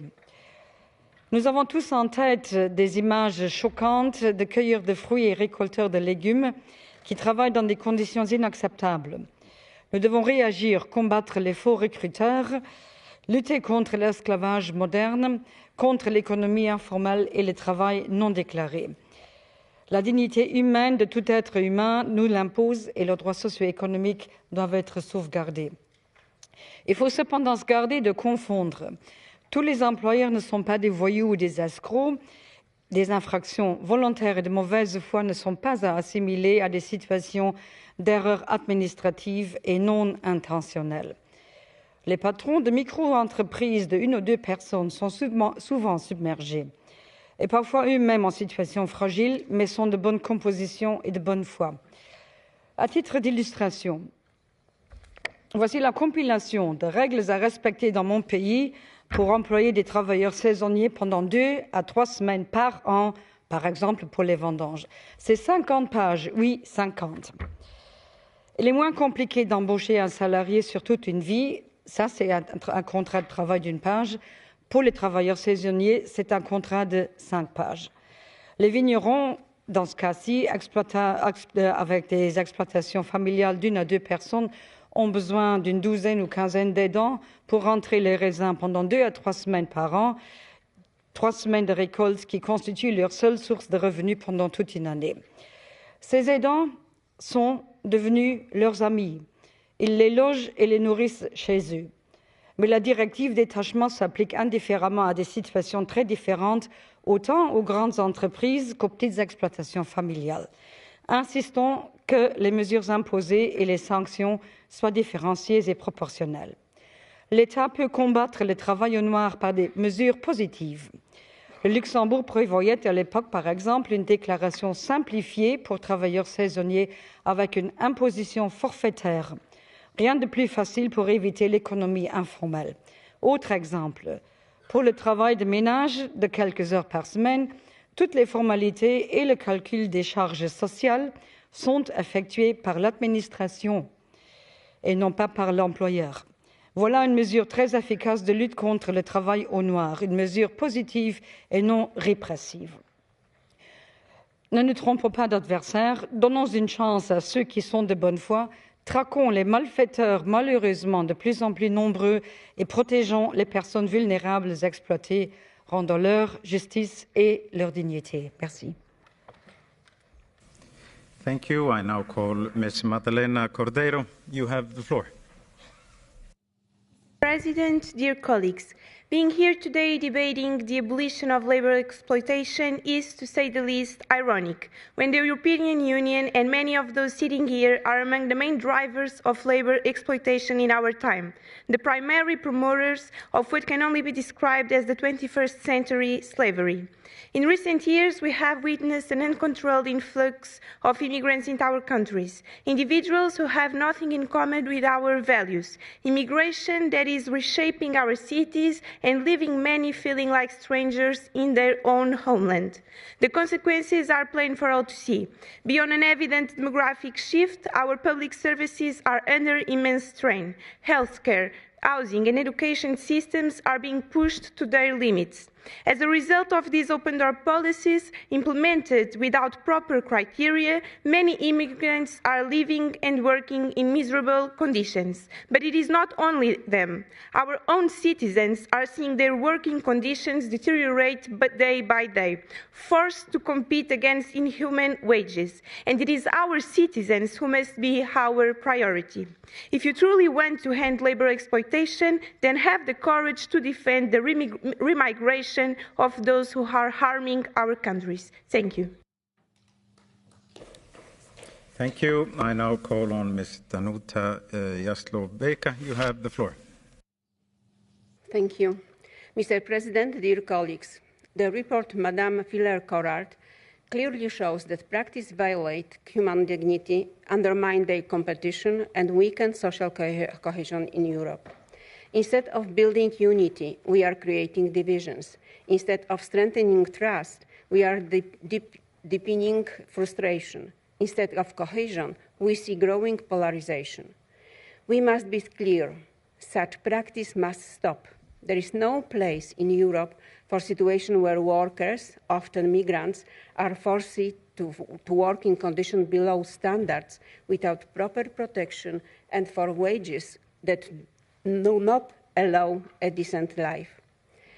Are these the values that the Council of Europe is built? European society is aging. We need people who are ready to work, to develop, and contribute to our economies. The report also highlights that the lack of proper social protection and growing inequalities lead to increasing polarization in our societies. This is a very important point, because today we are not only talking about the labor market, we are talking about the future of our society. Without respect for workers, their rights and equal treatment, we can be no lasting social cohesion. That is why the proposed solutions are so important. Better cooperation between countries and institutions, protection of workers, especially the most vulnerable, and responsibility of companies across the whole supply chain. Especially in this room, we are responsible for cohesion. Let's start acting, not just talking. Thank you. Thank you. I now call Julia Ovchinkova. You have the floor. Thank you very much, Mr. President, dear colleagues. First up, I would like to thank our rapporteur for this timely and principled report, and of course to the Committee of Social Affairs for bringing the issue of fair employment rights to Assembly. So social dumping is not an economic strategy. It's a failure of our system to protect people. It turns work into insecurity, mobility into vulnerability, and competition into a race to the bottom. And every time we tolerate it, dignity is discounted. This report reminds us of a simple truth: Europe already knows what fair works look like. It's writing into European Social Charter, our flow of rights. No wages below dignity, no contracts without security, no workers without protection. We still see gaps across Europe in the meeting ILO's minimum standards for one labour inspector for every 10,000 workers. That means exploitation does not simply occur, it remains invisible. This reality has a human face. Millions of migrants to flee have sought protection in Europe. There are teachers, researchers, engineers, nurses, parents, but too often risk turning into long precarity, insecure contracts, underpayment, false self-employment, and silence born of fear. So the report shows that solution already exists, where expectations are strong, abuse retreats, where collective agreements are extended, wage dumping stop, where subcontracting chains carry joint liability, exploitation loses its hiding places. But laws alone are not enough. If migrants' workers cannot trust institutions, the Charter becomes a promise without protection. Either we defend dignity for all, or we undermine it for everyone. Fair work is not a cost, it's a stabilizer of democracy. By supporting this resolution, we say clearly, in Europe, dignity is not negotiable, even in times of war. Thank you very much. Thank you. I now call Mr. Pavlo Bucanets. You have the floor. Thank you, Mr. Chairman, dear rapporteurs, dear members of the Assembly. Our delegation here represents all Ukrainians. We, brave Ukrainians, stand on the front line defending our land and defending European values. Democracy is built not only with weapons, but also with social justice. It's true. Today's report is important for our country. It's important for Ukraine because we move towards membership in the European Union. And from the start of full-scale Russian invasion in Ukraine and everyday missiles Russian attacks on Ukraine, many Ukrainians unfortunately became forcefully displaced in Europe. And we thank you for support these people. From another side, because of many years of war, they have to live in your countries and they have to work in your countries. They are most vulnerable there. They need social protection. For our Ukrainians in your countries, it's very important. And as representatives of Ukrainians here, it's important for us to protect the rights of our people. And that's why we welcome this report and the call to use European Social Charter as a foundation of rights that cannot be undermined by any national law. We must ensure that every worker has access to social guarantees in our countries. To tell the truth, life and work in your countries is safer than in Ukraine because of everyday's missiles attacks. And that's why we ask you to support our people in your countries, and we ask you to support Ukraine, especially military, and also we ask to help us to start international tribunal on the crime of Russian aggression against Ukraine. And also very important information, we thank you, we thank your governments for today's decision, this 90 billion European credit for Ukrainian budget, for Ukrainian forced armed, for Ukrainian soldiers. It's very important for us. It's very crucial. We need this money to pay salary for our teachers, for our doctors, medicines, social needs. Thank you very much for your support. Thank you. Thank you. I now call Mr. Emmanuel Fernandez. You have the floor. Merci, Monsieur le Président. Je voudrais tout d'abord remercier la rapporteure pour la qualité de son travail. Ce rapport est particulièrement important et les nombreuses recommandations qu'il contient sont à la fois ambitieuses et très pertinentes. Elles apportent une contribution concrète à la défense des droits des travailleuses et des travailleurs dans un contexte où ceux-ci sont soumis à de très fortes pressions. Je souhaite rappeler ici les mots de Georges Katrougalos, notre ancien président du groupe de la gauche unitaire européenne et ancien ministre du Travail grec, qui déclarait dans sa proposition de résolution adoptée en 2023 et qui est citée dans le rapport: « Le dumping social est une pratique déloyale, contraire au modèle social européen et qui vient dégrader des conditions de travail locales difficilement acquises. » Cette citation résume parfaitement l'enjeu du rapport que nous examinons aujourd'hui. Protéger les droits sociaux, empêcher la concurrence vers le bas et garantir des conditions de travail dignes dans toute l'Europe. Nous devons également rappeler le rôle fondamental de la Charte sociale européenne qui constitue l'un des piliers du Conseil de l'Europe. Elle garantit des droits essentiels, droit à des conditions de travail équitables, à la sécurité et à la santé au travail, à l'égalité entre les femmes et les hommes et à la protection contre la pauvreté. Ce texte n'est pas simplement déclaratif, il doit être pleinement mis en œuvre dans nos États membres, car la réalité sociale reste préoccupante. Prenons l'exemple des morts au travail. En France, les chiffres sont catastrophiques.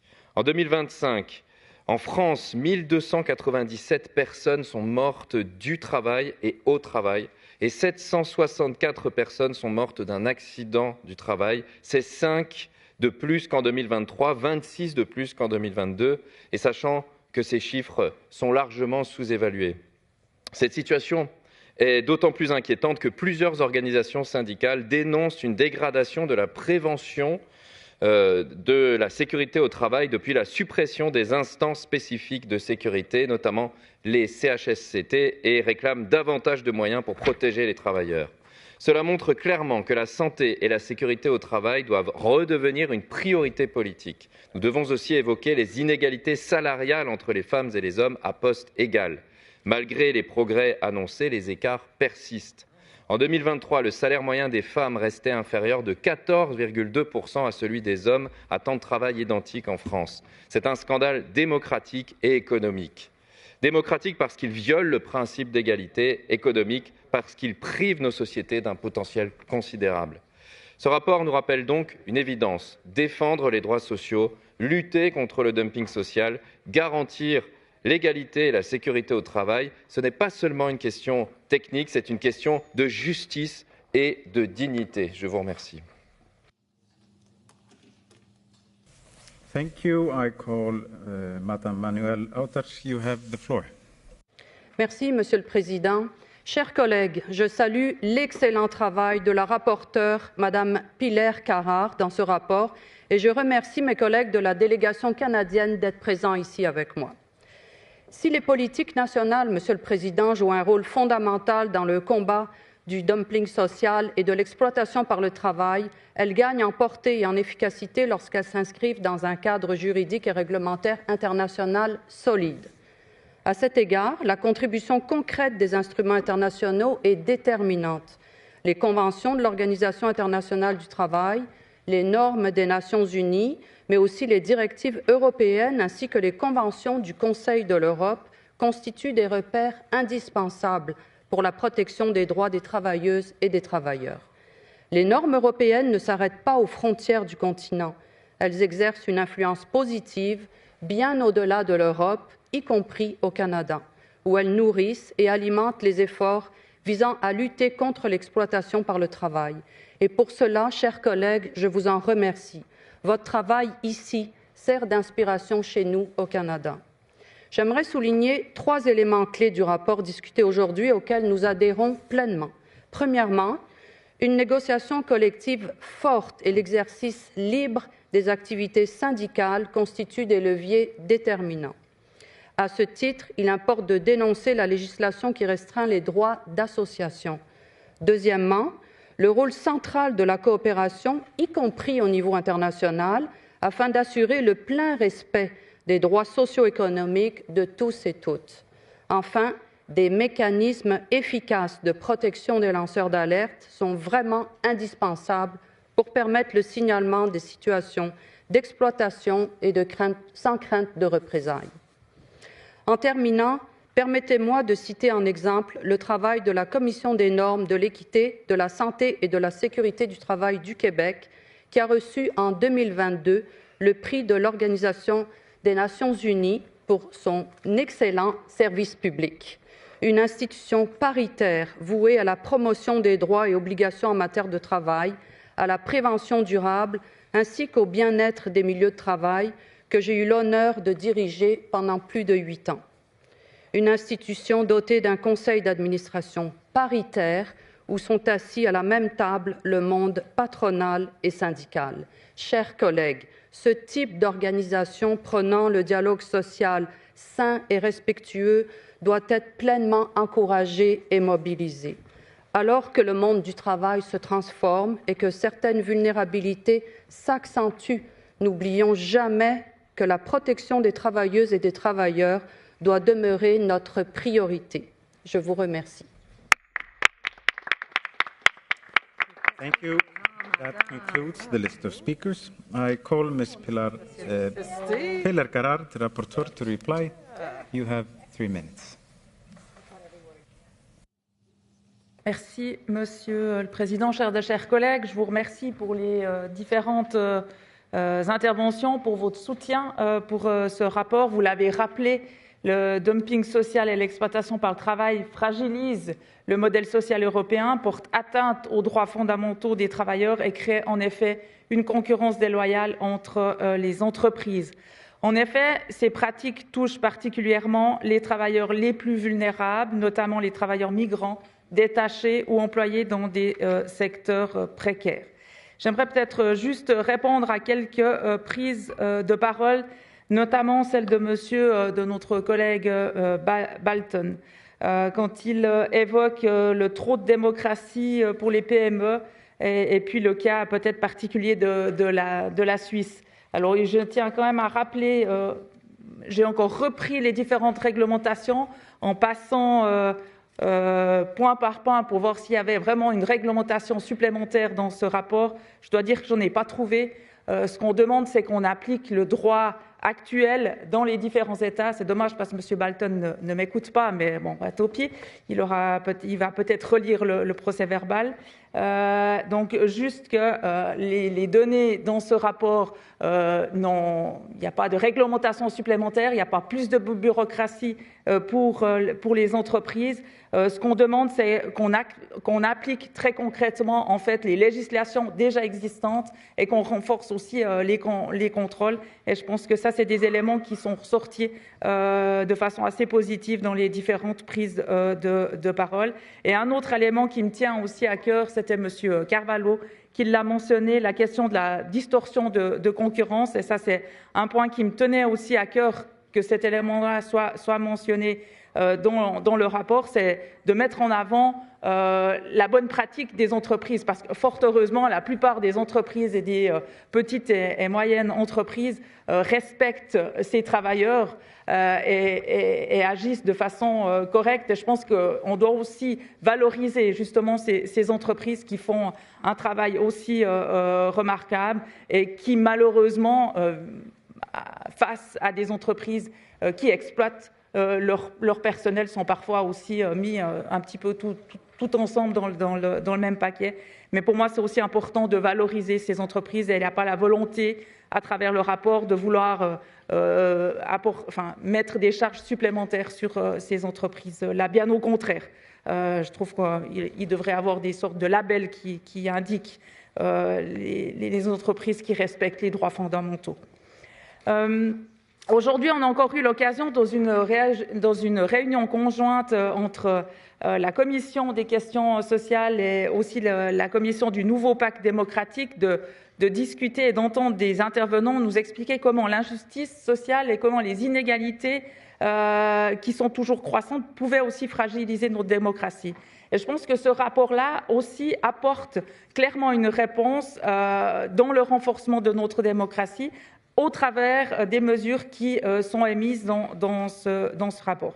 Peut-être juste pour conclure, l'objectif vraiment final de ce rapport est double pour moi. Il est d'une part de garantir des conditions de travail dignes pour toutes et tous, et d'autre part aussi de préserver cette concurrence économique qui soit équitable au sein de l'Union européenne.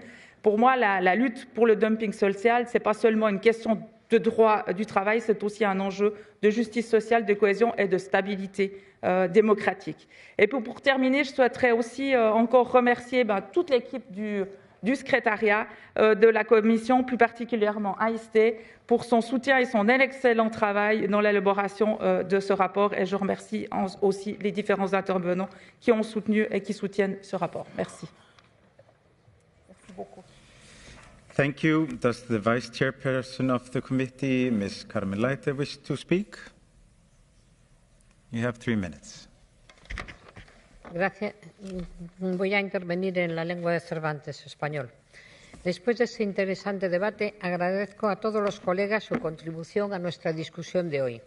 Mi agradecimiento especial se dirige a nuestra ponente, Valérie Pillaert-Carrard, por un informe muy completo y bien documentado, con numerosas propuestas de acción.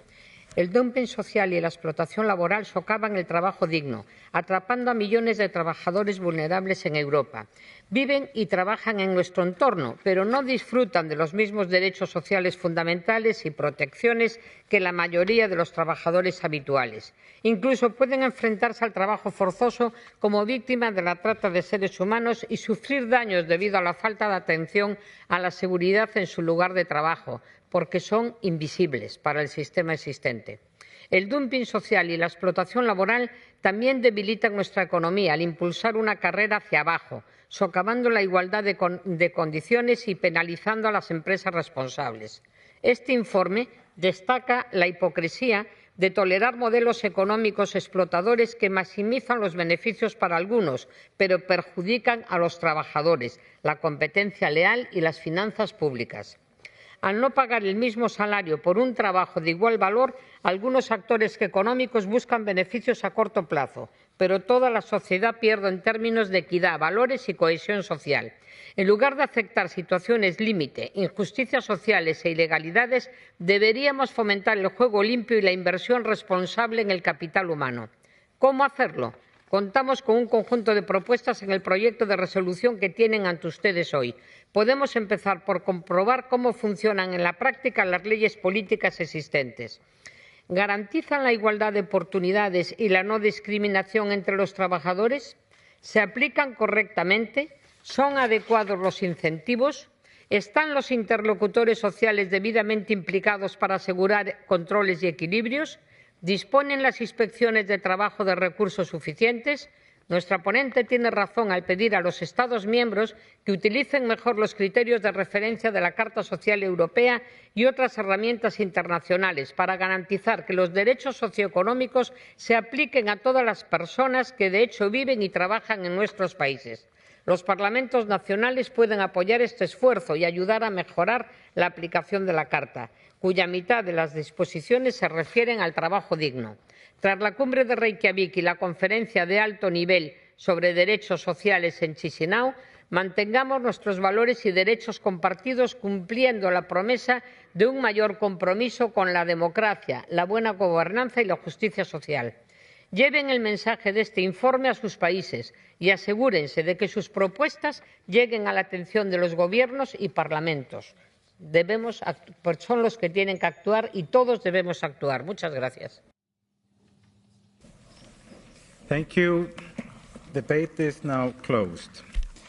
The Committee on Social Affairs, Health and Sustainable Development has presented the draft resolution, document 16371, to which no amendments have been tabled, and a draft recommendation to which no amendments have been tabled. We will now proceed to vote on the draft resolution, document 16371. A simple majority is required. The vote is open. Can you tell me when it's closed?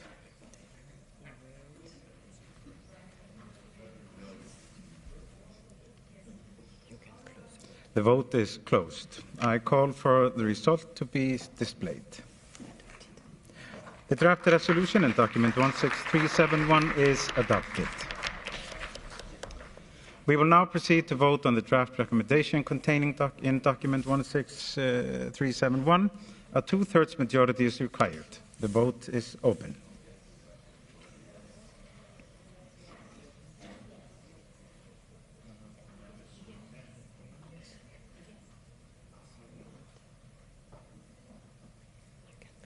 The vote is closed. I call for the result to be displayed.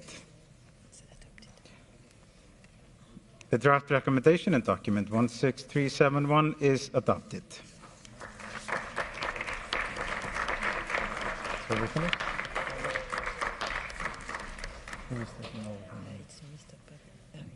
He's coming. Okay. Thank you very much. Thank you. Thank you for your help.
Thank you very much. The next item of business this afternoon is the debate on the report titled Copyright Enforcement in the Artificial Intelligence Environment, presented by, thank you colleagues, presented by Mr. Morgan Jensen on behalf of Committee on Culture, Science, Education and Media. We'll begin with Mr. Jensen, Rapporteur. You have 7 minutes now and 3 minutes in total to reply to the debate. Mr. Jensen, the floor is yours. Thank you very much, Mr. President. Dear colleagues, in recent times, the regulation of artificial intelligence has become a subject of much discussion, and Europe has actually been trailblazer in this area from the very beginning. The Council of Europe has adopted a framework convention on artificial intelligence, and the European Union has adopted the AI Act. These two legal instruments represent important steps in the regulation of AI systems. There is, however, a fundamental aspect that Europe has failed to address, and I'm talking about copyright. Copyright law is intended to safeguard the rights of authors and other rights holders. However, at present, copyright law does not offer adequate protection against AI companies that are based outside of Europe and do not always have our best interests at heart. We have to do something. The state of affairs has to change. By not acting now, we are failing the whole creative sector in Europe, and without this sector, there will be no European culture at all.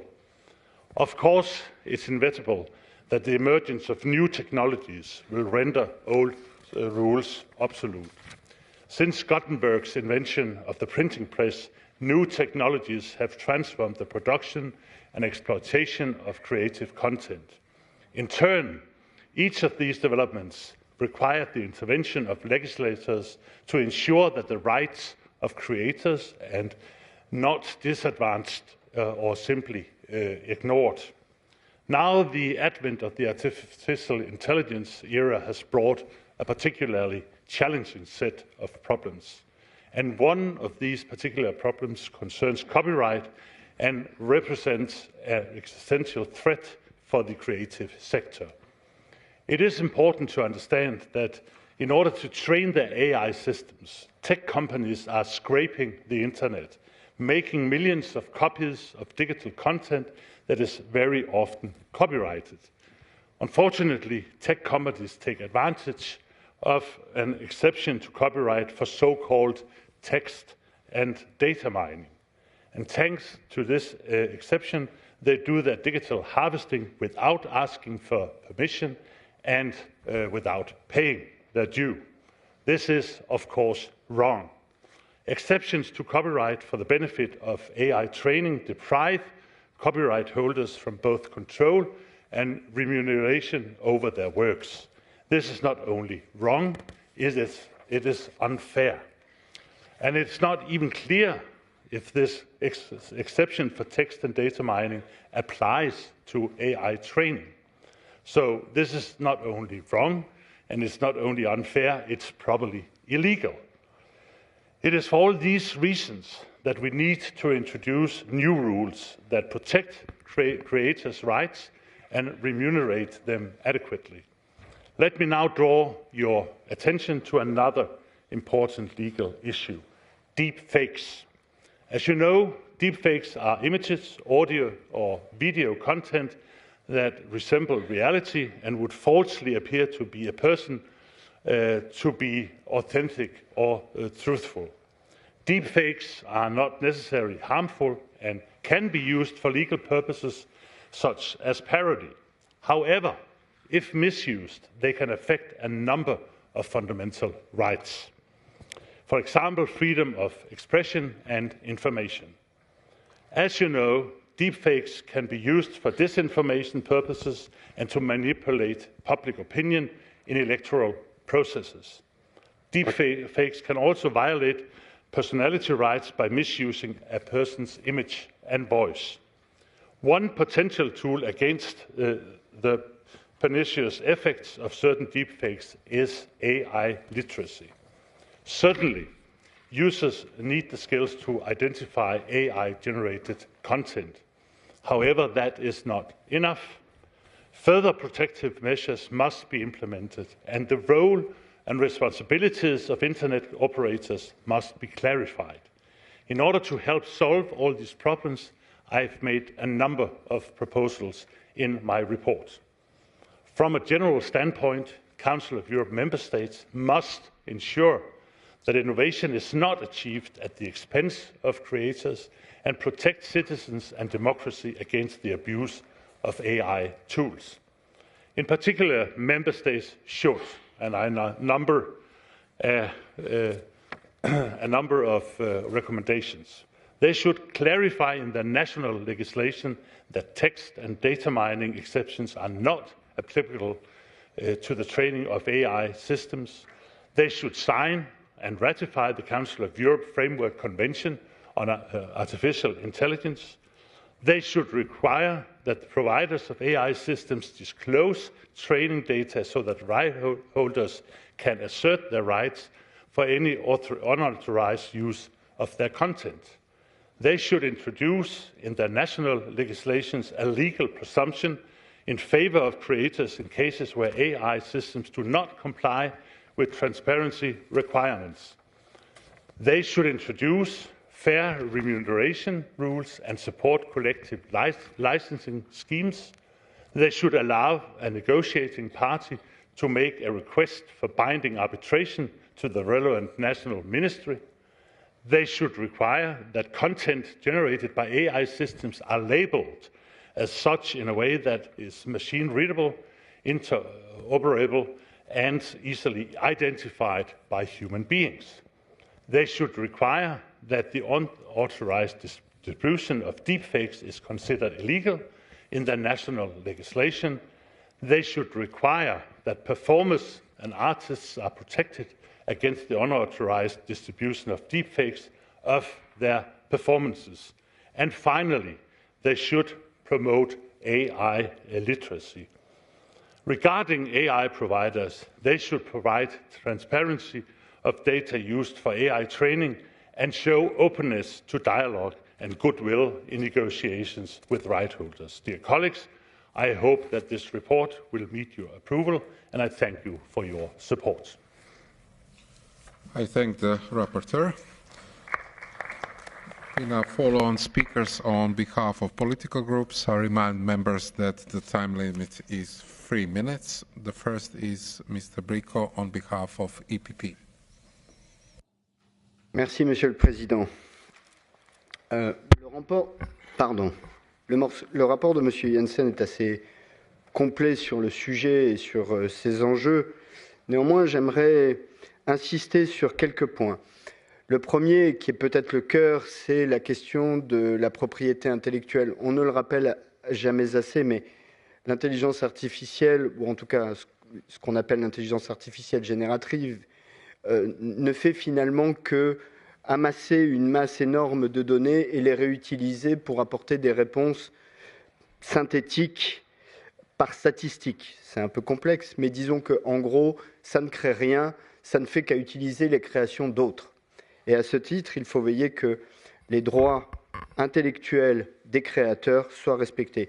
Ensuite, comme le mentionnait dans son allocution M. Jensen, il y a le rapport à un droit bien plus fondamental qui est la dignité de la personne, et notamment quand effectivement on utilise l'intelligence artificielle pour produire des deepfakes, mettant certaines personnes dans des situations qui ne rendent pas toujours hommage à leur dignité ou ne la respectent pas. Et enfin, et c'est aussi mentionné dans le rapport, j'aimerais attirer l'attention de l'Assemblée sur le fait que nous parlons ici d'une économie énorme. Il faut sans doute rappeler que Thierry Breton, ancien commissaire européen à l'industrie, et 4 autres personnes, 4 autres hauts fonctionnaires européens sont actuellement sanctionnés par les États-Unis pour avoir tenté de réguler dans le marché européen la tech et en particulier effectivement les réseaux sociaux qui tous travaillent sur des modèles d'intelligence artificielle. Donc nous devons être vigilants, ça peut être un outil formidable, mais ça n'est qu'un outil et il porte en lui autant d'avantages que de menaces. Je vous remercie. Thank you, Mr. Bricco. I call now Ms. Dumitrescu on behalf of Conservatives and Patriots. The floor is yours. Thank you, Mr. President. Congratulations for the report. Lately, the most frequent question that comes to our minds when we scroll through social media is original or AI. The deepfakes are a subject of widespread concern also. Experience with previous generation of digital copyright enforcement shows that mechanisms designed to protect rights holders may in practice result in the removal of or repression of legitimate expression, including journalistic, educational, scientific, and satirical content. An express safeguard to this effect, placed alongside the enforcement measures, is an essential element of human rights complaint framework. The protection of authors and other rights holders and the legitimate interest of the public in access to knowledge, education, scientific research, journalism, information, and cultural participation are complementary, and measures adopted in protection of the one should not unduly restrict the other. The Assembly must recall that copyright protection concerns at its foundation the dignity of the human person, the recognition of creative labor, and the diversity of cultural expression on which democratic societies rely, and that the right at stake in the context of artificial intelligence cannot be reduced to industrial or purely economic interests. The issue addressed by the draft resolution is framed almost exclusively from the perspective of rights holders. However, large-scale web scraping inevitably processes personal data relating to persons who do not hold copyright, including, in some cases, particularly sensitive information. A human rights resolution of the Assembly should not be silent on the position of those persons who are often the most vulnerable and the least able to assert their rights. The Assembly must invite the Committee of Ministers to consider the elaboration of a binding pan-European instrument open to signature by non-member states, establishing common minimum standards in the areas covered by this resolution, so as to prevent the fragmentation of protection and the displacement of accountability through the location of training, deployment, and commercial exploitation in different jurisdictions. Without a doubt, many people are happy with the help offered by AI, but copyright issues for AI-generated products is a topic far from being resolved. Thank you. Thank you very much. I call now Ms. Grippo on behalf of ALDI. Thank you, Chair. I speak in Italian. Cari colleghi, innanzitutto voglio complimentarmi con il relatore Mogens Jensen per un rapporto coraggioso e tempestivo. Tra pochi mesi, ormai è sotto gli occhi di tutti, succederà questo. Una ragazza digiterà una frase su uno schermo e riceverà un romanzo scritto apposta per lei nello stile che preferisce. Un ragazzo chiederà un film e il film sarà lì con gli attori che ama, solo che quella storia non sarà mai stata girata, che quegli attori non avranno mai recitato. Una canzone, un saggio, un fumetto, un quadro, tutto a portata di prompt, personalizzato, virtuale. Non è fantascienza, sta già succedendo, è la prossima stagione.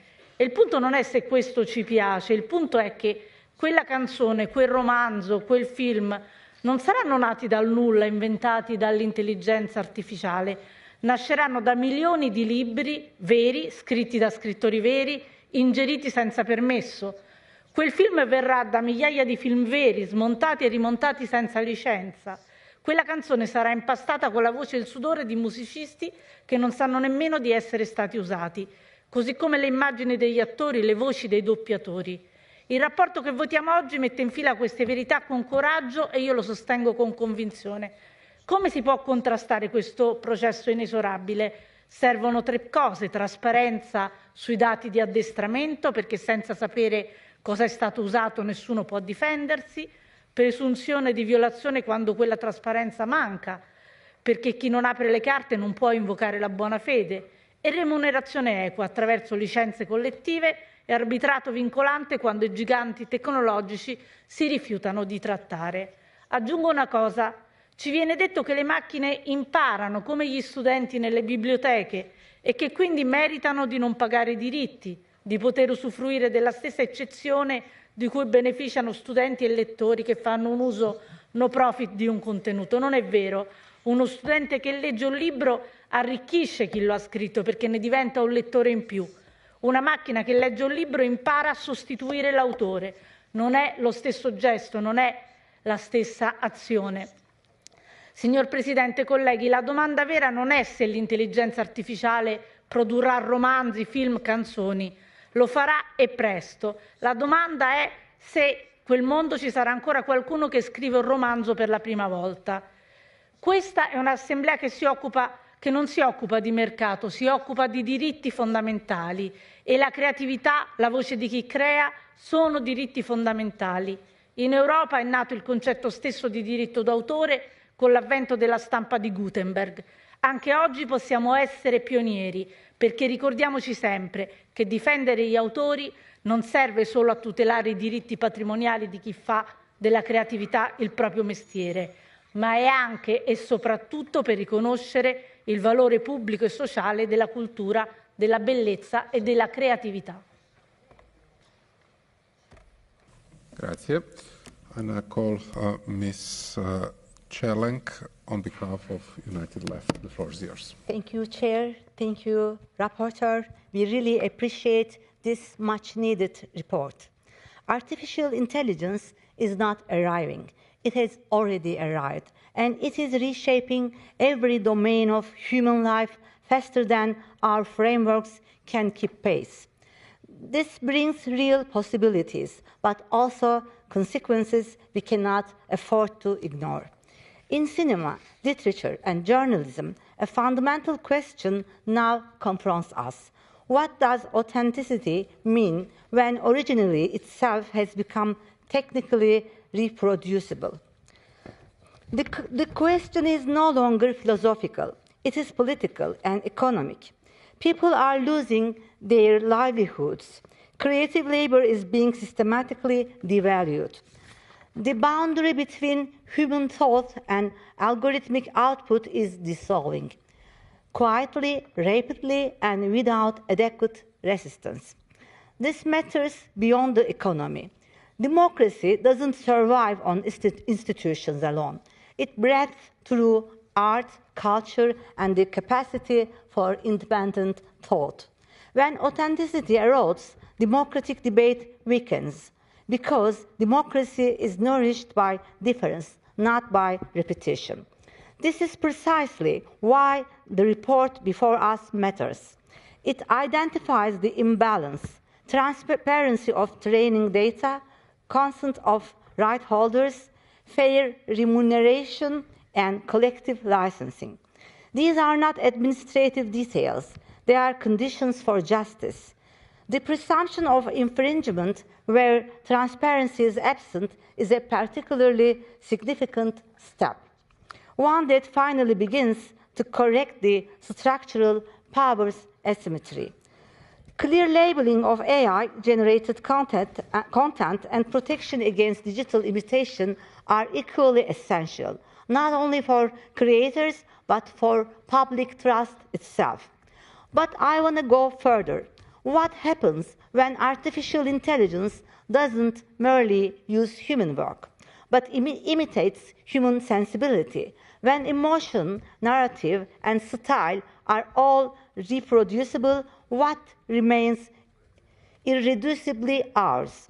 This isn't only a question about weights or markets. It is a question about whether we are prepared to surrender the very faculties that makes us human. Regulation is therefore not optional. It is a democratic obligation, but it must be grounded in ethics and sustained by education. If we fail here, the loss will not only be economic. As a group, we consider it our duty to sound this critical warning. We will live with artificial intelligence. That is certain. But we will do so standing upright, and we will do so protecting ourselves. Thank you. Thank you. I now call Ms. Konstantinovska-Stoyachevska on behalf of Socialist Group. The floor is yours. Thank you, Mr. Chair. Copyright enforcement in the artificial intelligence environment has become a central issue within the broader framework of intellectual property rights. As AI systems increasingly rely on large-scale data sets to train models, they often incorporate copyrighted materials such as books, images, music, and software. This creates tension between innovation and the legal protections granted to creators, raising questions about how existing intellectual property laws should be applied or reformed. A key concern is whether the use of copyright works in AI training constitutes infringement or falls under exceptions such as fair use. In jurisdictions like the European Union, text and data mining exceptions allow certain uses of protected content, but these are often limited and subject to conditions. By contrast, the United States relies more heavily on flexible doctrines like fair use, creating legal uncertainty for both developers and right holders. Enforcement is further complicated by the opaque nature of AI systems. Many companies, including OpenAI and Google, do not fully disclose the datasets used to train their models. This lack of transparency makes it difficult for creators to identify whether their intellectual property has been used without authorization, limiting their ability to seek legal remedies. Additionally, AI-generated outputs may reproduce elements of existing works, sometimes closely enough to raise infringement concerns. Determining liability in such cases is quite complex. Responsibility can lie with developers, users, or intermediaries, depending on how intellectual property law is interpreted and enforced. To address these challenges, policymakers and stakeholders are exploring new mechanisms, including licensing schemes for training data, collective rights management, and technological solutions such as watermarking and content tracking.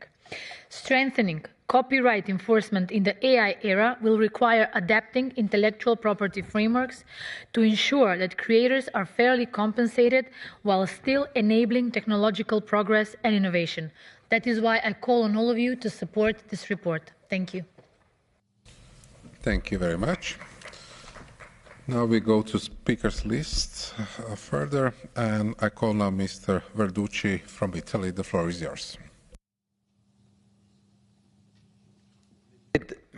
Permettete anche a me di ringraziare il collega Jensen per questo lavoro. Presidente, sappiamo quanto in assenza di regole l'impatto dell'intelligenza artificiale per i lavoratori delle arti creative possa essere devastante. Abbiamo l'obbligo di impedire alle big tech di disporre del lavoro altrui per accumulare capitale che resta solo in mani private. Penso innanzitutto allo squilibrio che c'è tra la debolezza di chi produce contenuti e lo strapotere delle piattaforme che li distribuiscono e li monetizzano. Ma la ricchezza creata dal lavoro creativo deve tornare ai lavoratori, essere ridistribuita ad autori, interpreti, maestranze. Non può essere solo profitto per le multinazionali sulle spalle di chi lavora e di chi crea. Redistribuire significa innanzitutto riconoscere il lavoro creativo, costruire un welfare universale per lavori oggi senza tutele. E voglio essere chiaro, il punto è quale modello culturale ed economico vogliamo per l'Europa nell'era digitale, perché la cultura non è solo moltiplicatore economico, creatore di posti di lavoro, è innanzitutto la materia di cui si nutrono le nostre democrazie, il pluralismo, le idee, la partecipazione. E allora penso che dobbiamo innanzitutto sostenere e rilanciare il principio europeo che racchiude tutto questo, che è l'eccezione culturale, il principio dell'autonomia, indipendenza, libertà della cultura, che non deve sottostare al mercato. Ci sono prodotti che devono poter vivere al di fuori del mercato perché sono un bene pubblico fondamentale, e difendere l'eccezione culturale dal dominio degli algoritmi e dall'uso distorto dell'intelligenza artificiale significa avere regole. Non può esistere un sistema di sole multinazionali dell'intrattenimento, devono poter vivere produzioni indipendenti, poter emergere voci nuove, nuove generazioni. E poi ci sono dei temi specifici, urgenti, io qui ne voglio citare solo due. Il primo è quello dello sfruttamento delle immagini, riguarda gli attori ma riguarda tutti, perché tutti siamo ripresi continuamente dalle telecamere, dobbiamo esigere la protezione dei dati biometrici, è una questione di libertà. Il secondo tema è quello della sostituzione dei lavoratori dello spettacolo con l'utilizzo di personaggi sintetici. Questo mette a rischio l'intera filiera, l'intero ecosistema, autori, interpreti, tecnici, maestranze che sono a rischio. Già oggi questo sta avvenendo soprattutto nel settore della pubblicità. Presidente, concludo in una parola. Dobbiamo difendere quel che di più importante abbiamo, la nostra umanità, la diversità, non l'omologazione autoritaria degli algoritmi, la creatività del pensiero umano, di quel che siamo, perché diritti e democrazia non sono figli della tecnologia, ma della nostra umana intelligenza. Grazie, Presidente.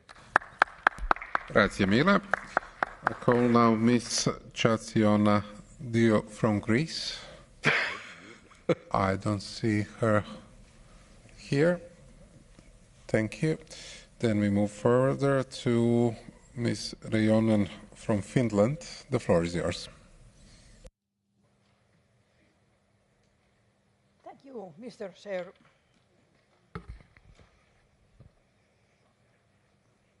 Artificial intelligence is no longer the future. It's a part of everyday life. AI is used to create text, images, music, and even write code. But what happens to copyright? What happens? Technology has developed faster than our laws, and only now we are starting to think about many problems related to AI. The basic idea of copyright is simple. It protects the creator of creative work and ensures they get credit and possible payment for their work. AI challenges this idea. Who is the creator? And AI or person who gives the command.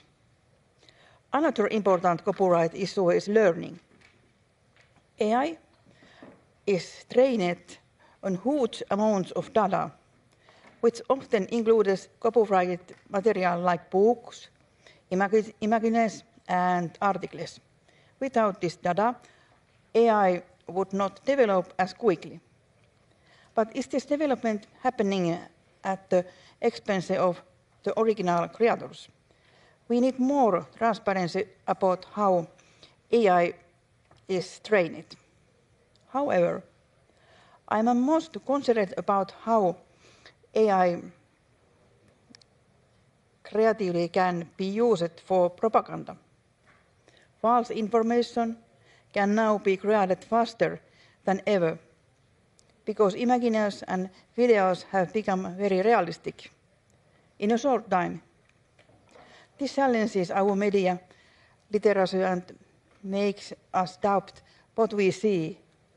I'm sure that, for example, Russia will take full advantage of this opportunity. It contains how little we know, for example, about election influence. Will we ever know how much it affects our election?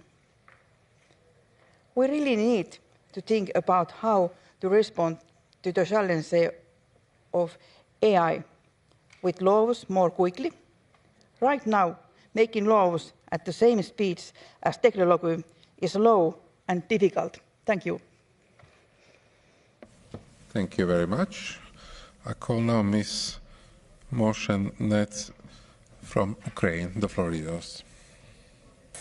I would like to thank the rapporteur for his detailed document and for raising the issue of copyright in the context of the development of artificial intelligence. For my country, Ukraine, the issue of regulating AI is not only about legislative changes, but also about the state's resilience in a hybrid war. The text of the proposed resolution pays special attention to deepfakes. It is important not to underestimate their impact in our democracies and sovereignty.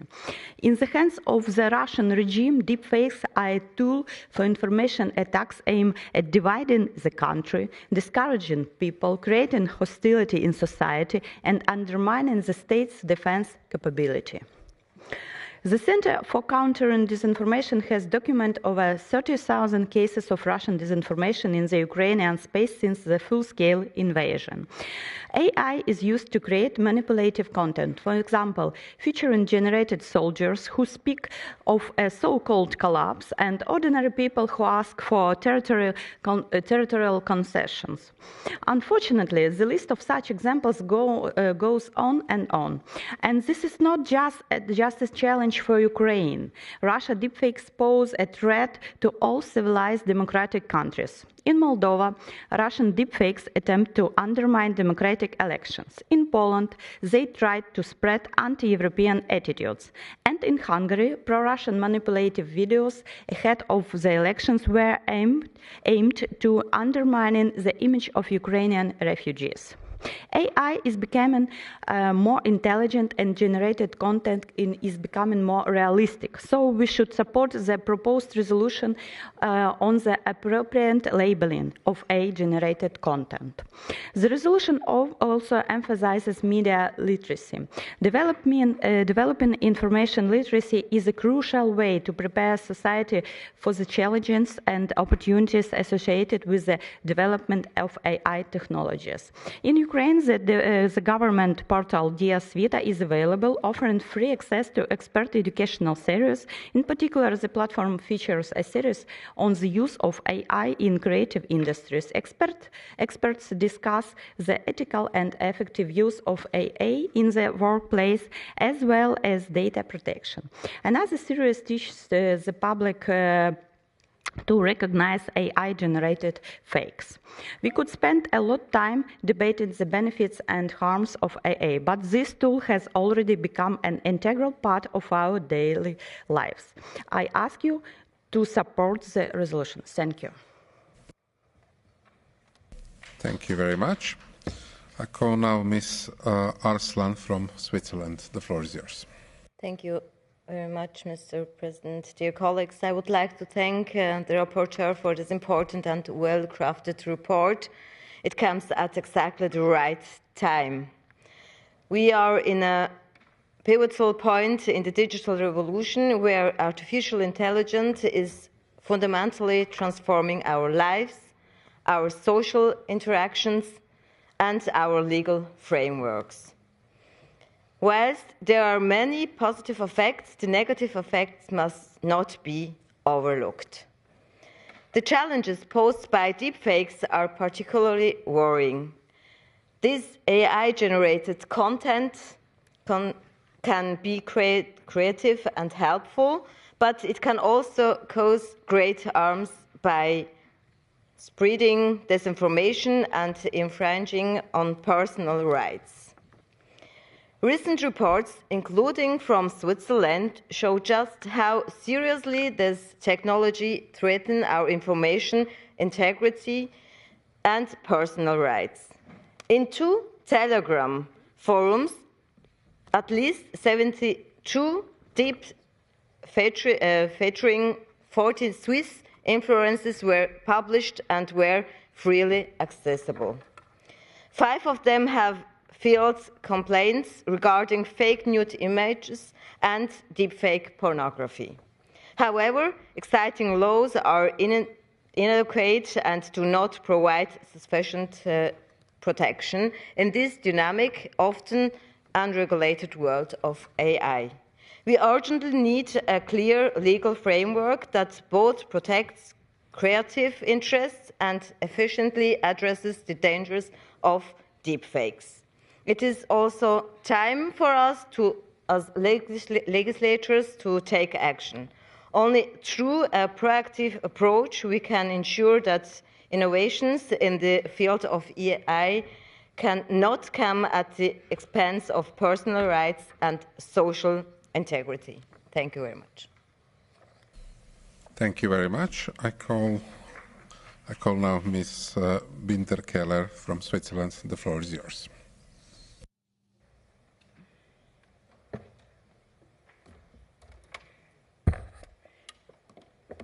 Dear Chair, dear colleagues, in unserer Zeit, ich würde gerne auf Deutsch sprechen, sorgen Programme wie ChatGPT für Verheißungen und das Gefühl, einer unbekannten Gefahr ausgesetzt zu sein. Dies gemäß Noam Chomsky, dem amerikanischen Linguisten, der sich fragt, können künstlich erzeugte Produkte denken wie Menschen, begrifflich und mit logischen Schlüssen, und kommen solche KI-Maschinen ähnliche Rechte wie Menschen zu, wenn sie Bewusstsein aufweisen? Noam Chomsky hat sich bekanntlich beklagt über den Verlust des geistigen Eigentums. Menschen mit Gehirnen denken, Maschinen übernehmen es. Wem gehört jetzt der Gedanke? Wem das Gehirn? Wem gehören die Gedanken von Künstlern, Wissenschaftlern? Wem genau gehören die Gedanken der Kreativen? Ich will da keine weiteren Ausführungen machen, ob KI Segen oder Fluch ist. Abgesehen davon ist die künstliche Intelligenz ja auch nicht völlig neu. Wir haben uns langsam und schleichend daran gewohnt, nicht mehr wie früher in Universitätsbibliotheken zu recherchieren und jeden Satz irgendeiner Arbeit mit einer Fußnote bezüglich Quelle und Autor zu versehen. Wir recherchieren online. Nichtsdestotrotz muss halt doch jeder Gedanke auf seine Richtigkeit überprüft werden. Das ist intellektuelle Redlichkeit. Dass aber in Zeiten von Deepfakes und Propaganda Wissen pervertiert wird, ist eine Tatsache. Und Propaganda zerstört bekannterweise Demokratien, Rechtsstaaten, zerstört unsere Sicherheit. Putin macht es täglich vor, diese Zerfleischung des Rechtsstaates und des Völkerrechts durch die Zerfleischung der Gehirne mittels Propaganda. Und in diesem Sinne danke ich den Machern dieser Vorschläge, dieses Rapportes. Sie haben nämlich für unsere Staaten, in denen wir ja alle zu Hause sind, Gesetzesentwürfe gemacht, Vorschläge gemacht, wie man einen solchen Schutz des geistigen Eigentums in die nationalen Gesetze implementieren kann. Und dafür, für diese Handlungsanweisungen, für diese Ideen danke ich Ihnen von Herzen. So können wir beruhigt nach Hause gehen und das implementieren, was wir hier beschlossen haben. Dankeschön. I call now Ms. Vasilevska. I don't see her connected. Is she? You're here? Please insert your card. Okay. The floor is yours. Honorable Chair, distinguished delegates, in my country, the effort to uphold cultural diversity, freedom of expression, and access to information while ensuring effective enforcement of copyright stand as a central pillar of its European Union accession process. This balance is not merely a legal or technical requirement. It is a reflection of the country's broader democratic transformation and its commitment to European values. As of 2026, Republic of North Macedonia has made notable progress in aligning its intellectual property framework with international and European standards.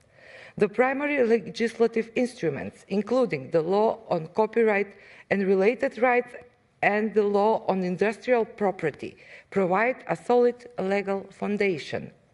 Ongoing harmonization efforts are focused on implementing relevant EU directives, particularly in the field of collective rights management and the extension of protection periods for phonogram producers and performers.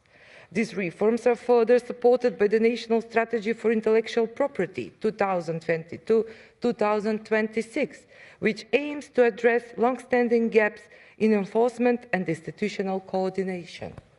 However, legislation alone is not sufficient. Effective enforcement must operate in tandem with the protection of fundamental rights, especially freedom of expression. Copyright law, when properly implemented, serves as an enabler of cultural production by ensuring that creators are fairly compensated for their work. In my country, this principle has been increasingly recognized through targeted public investments.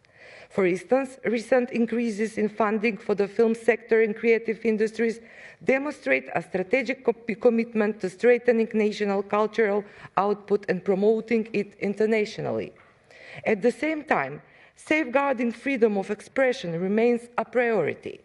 Initiatives such as the Joint European Union and Council of Europe programme on protecting freedom of expression and media freedom have played a significant role in this regard. These efforts aim to enhance the safety of journalists, align judicial practices with European Court of Human Rights standards, and reinforce the independence of regulatory bodies in the audiovisual sector. Such measures are essential in ensuring that copyright enforcement does not become a tool for restricting critical voices or limiting access to information. My country's experience illustrates the complexity of balancing copyright enforcement with fundamental freedoms. The path forward requires not only continued legal harmonization with European standards, but also a firm commitment to proportionality, transparency, and the rule of law. Thank you. Thank you very much. I now call Mr. Schlesser from Latvia. The floor is yours. Thank you, Chair. Colleagues, let's be direct about the situation we're facing. Since the printing press, every new technology has changed how we create. But the AI era isn't just another step. It is a particularly challenging shift that we're currently not ready for.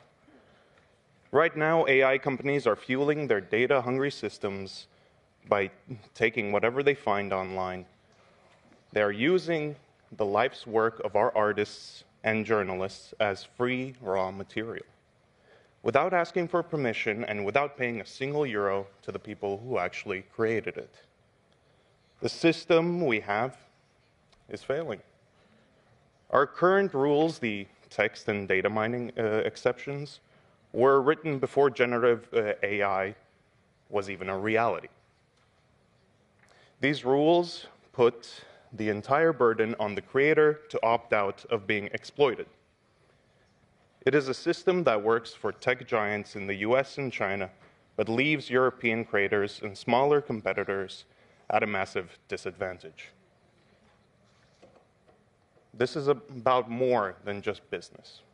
It is about the sustainability of news and the health of our democracy. We are seeing the rise of deep fakes that can manipulate elections or violate the privacy and dignity of our children. We need a framework that puts the power back in the hands of creators. First, we need transparency. If a company won't show what data they used, the law should presume that they used copyrighted material. We must shift the burden of proof onto the tech companies, not the creators. Second, we need a path to fair pay. We should introduce a fast-track process for binding negotiations so that platforms are forced to reach a fair final agreement with local publishers and artists. We cannot let platforms hide behind years of expensive litigation while our media outlets go under. Third, we must protect our citizens. It should be illegal to distribute realistic digital imitations of a person's voice or image without their consent. Colleagues, AI poses an existential threat to European culture as we know it. We cannot allow innovation to be built on a foundation of unpaid labor. Let's ensure technology serves our creators, not the other way around. But let's be honest, the AI Bible is still being written, and new loopholes will be discovered by these AI giants. This technology is in its infancy, and we must act now, act fast. Otherwise, if we don't react swiftly, it could already be too late. I urge you to support this resolution. Thank you. Thank you very much. I call now Ms. Nguyen from Canada. The floor is yours. Thank you very much, Mr. President and colleagues. I would like to thank Mr. Jensen for bringing forward many challenging issues related to copyright in this fast-changing AI environment. What we are discussing today is not theoretical. It is shaping the way creators work, how people are represented, and how trust becomes built or lost online. And it is already happening in many ways that people cannot see and have no control over. Artists and creators are seeing their work used to train AI systems, often without their knowledge, without their consent, and without compensation. In some cases, their life's work is being used, and all they are left with is a sense that something personal has been taken with no way to get it back. We hear this clearly in Canada. Our arts and culture sector has raised this time and time again, that their work is being used to train AI systems, and often without their knowledge.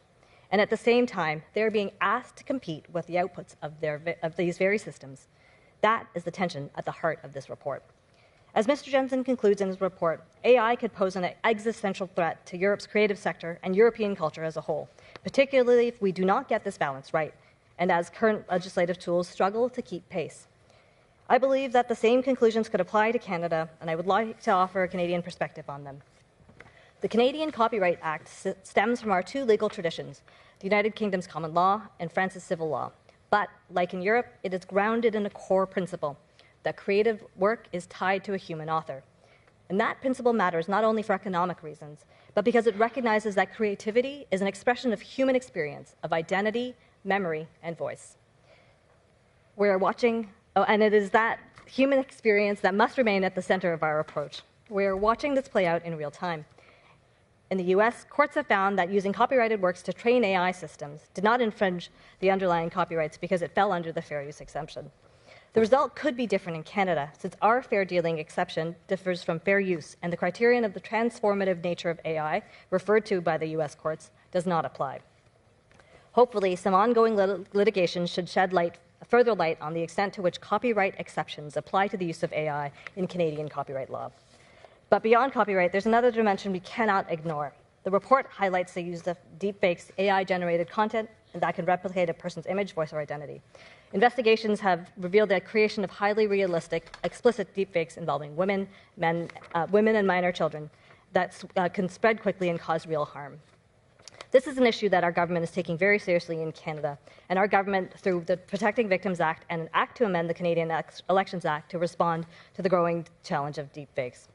We know that the use of these images is emerging and being used in political contexts and to exploit communities, and we are taking action. Both pieces of legislation are making their way through our Parliament. This is not a future risk, it is happening now, and it forces us to confront a fundamental question. In the age of AI, who gets to decide what is done with our work, our voice, and even our identity? This moves this conversation beyond intellectual property into the questions of dignity, safety, and control over one's identity. At a time when Canada is focused on building our country strong, defining and defending our cultural sovereignty, these issues are important for us as well. Thank you for a chance to share. Thank you very much. And as last speaker, I call Mr. Tahoe. I don't see him connected. Is he here?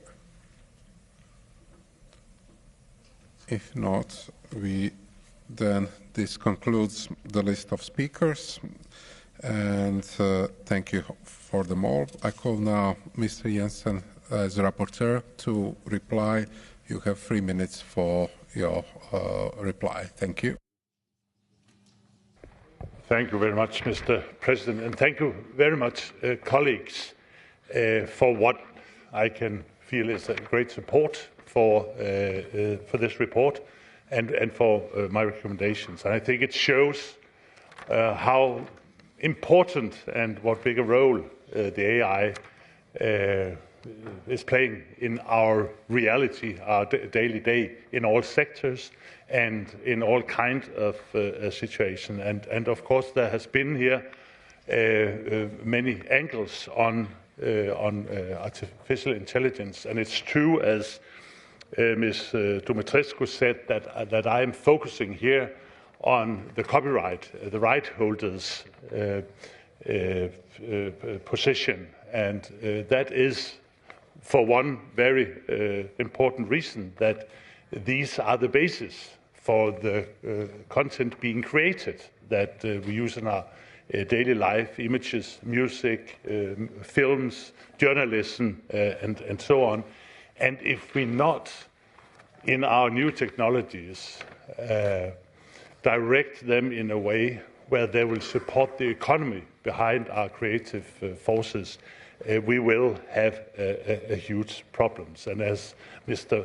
Bricco says, these tech companies, these AI giants, are huge economies, and they have much more, they have much more money tanks in the future. So of course they also have the money to pay right holders.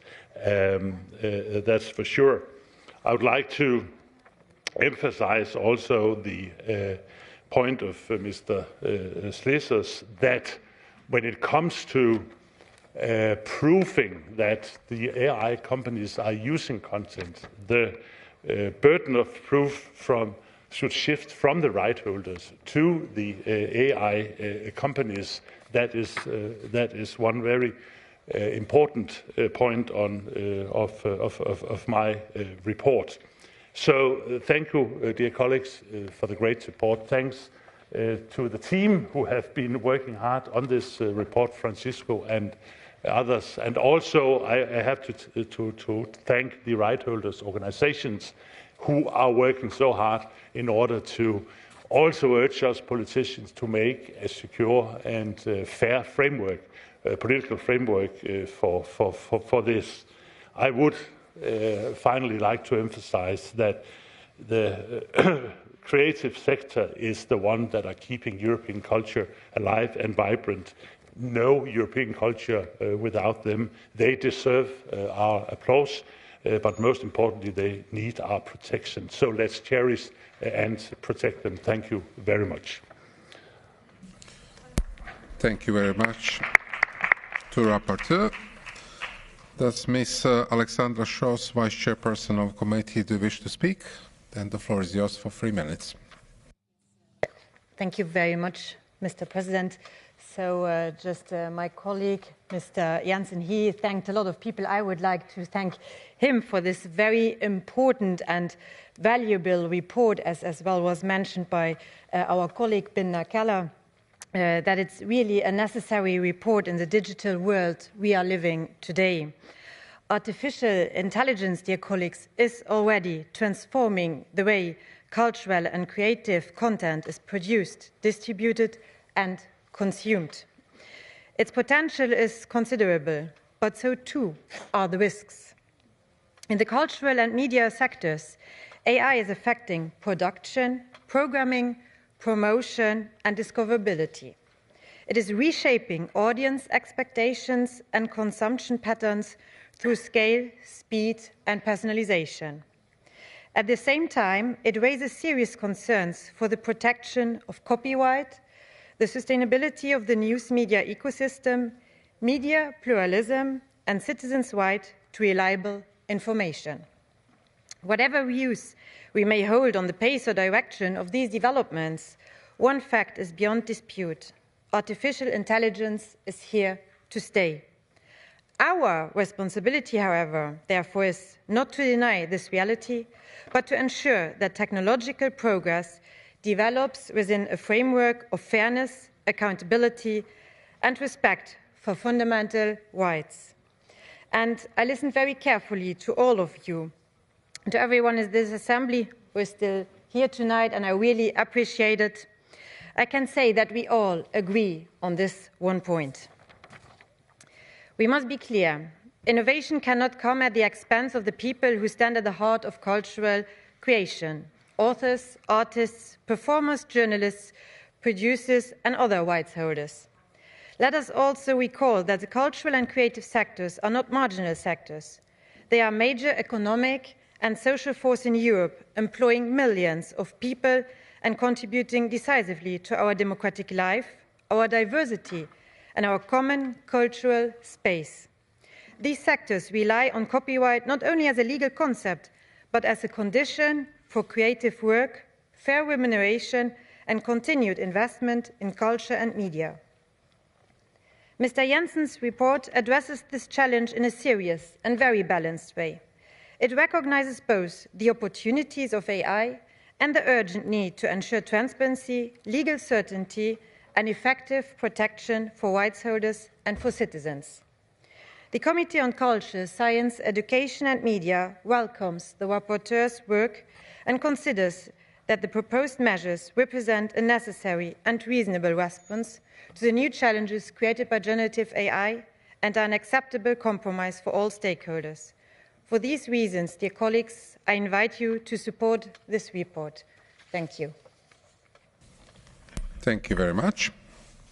The Committee on Culture, Science, Education and Media has presented the draft resolution document 16374, to which no amendments have been tabled. We will now proceed to vote on this draft resolution, where a simple majority is required. I now open the vote. The vote is open. Please vote.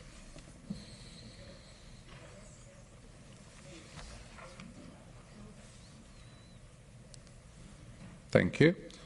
I now close the vote and call for the results to be displayed. Thank you very much. The draft resolution is adopted. Congratulations. The Assembly will hold its next public sitting tomorrow at 10 a.m. with the agenda approved on Monday. I now adjourn the sitting and thank you very much. See you tomorrow morning.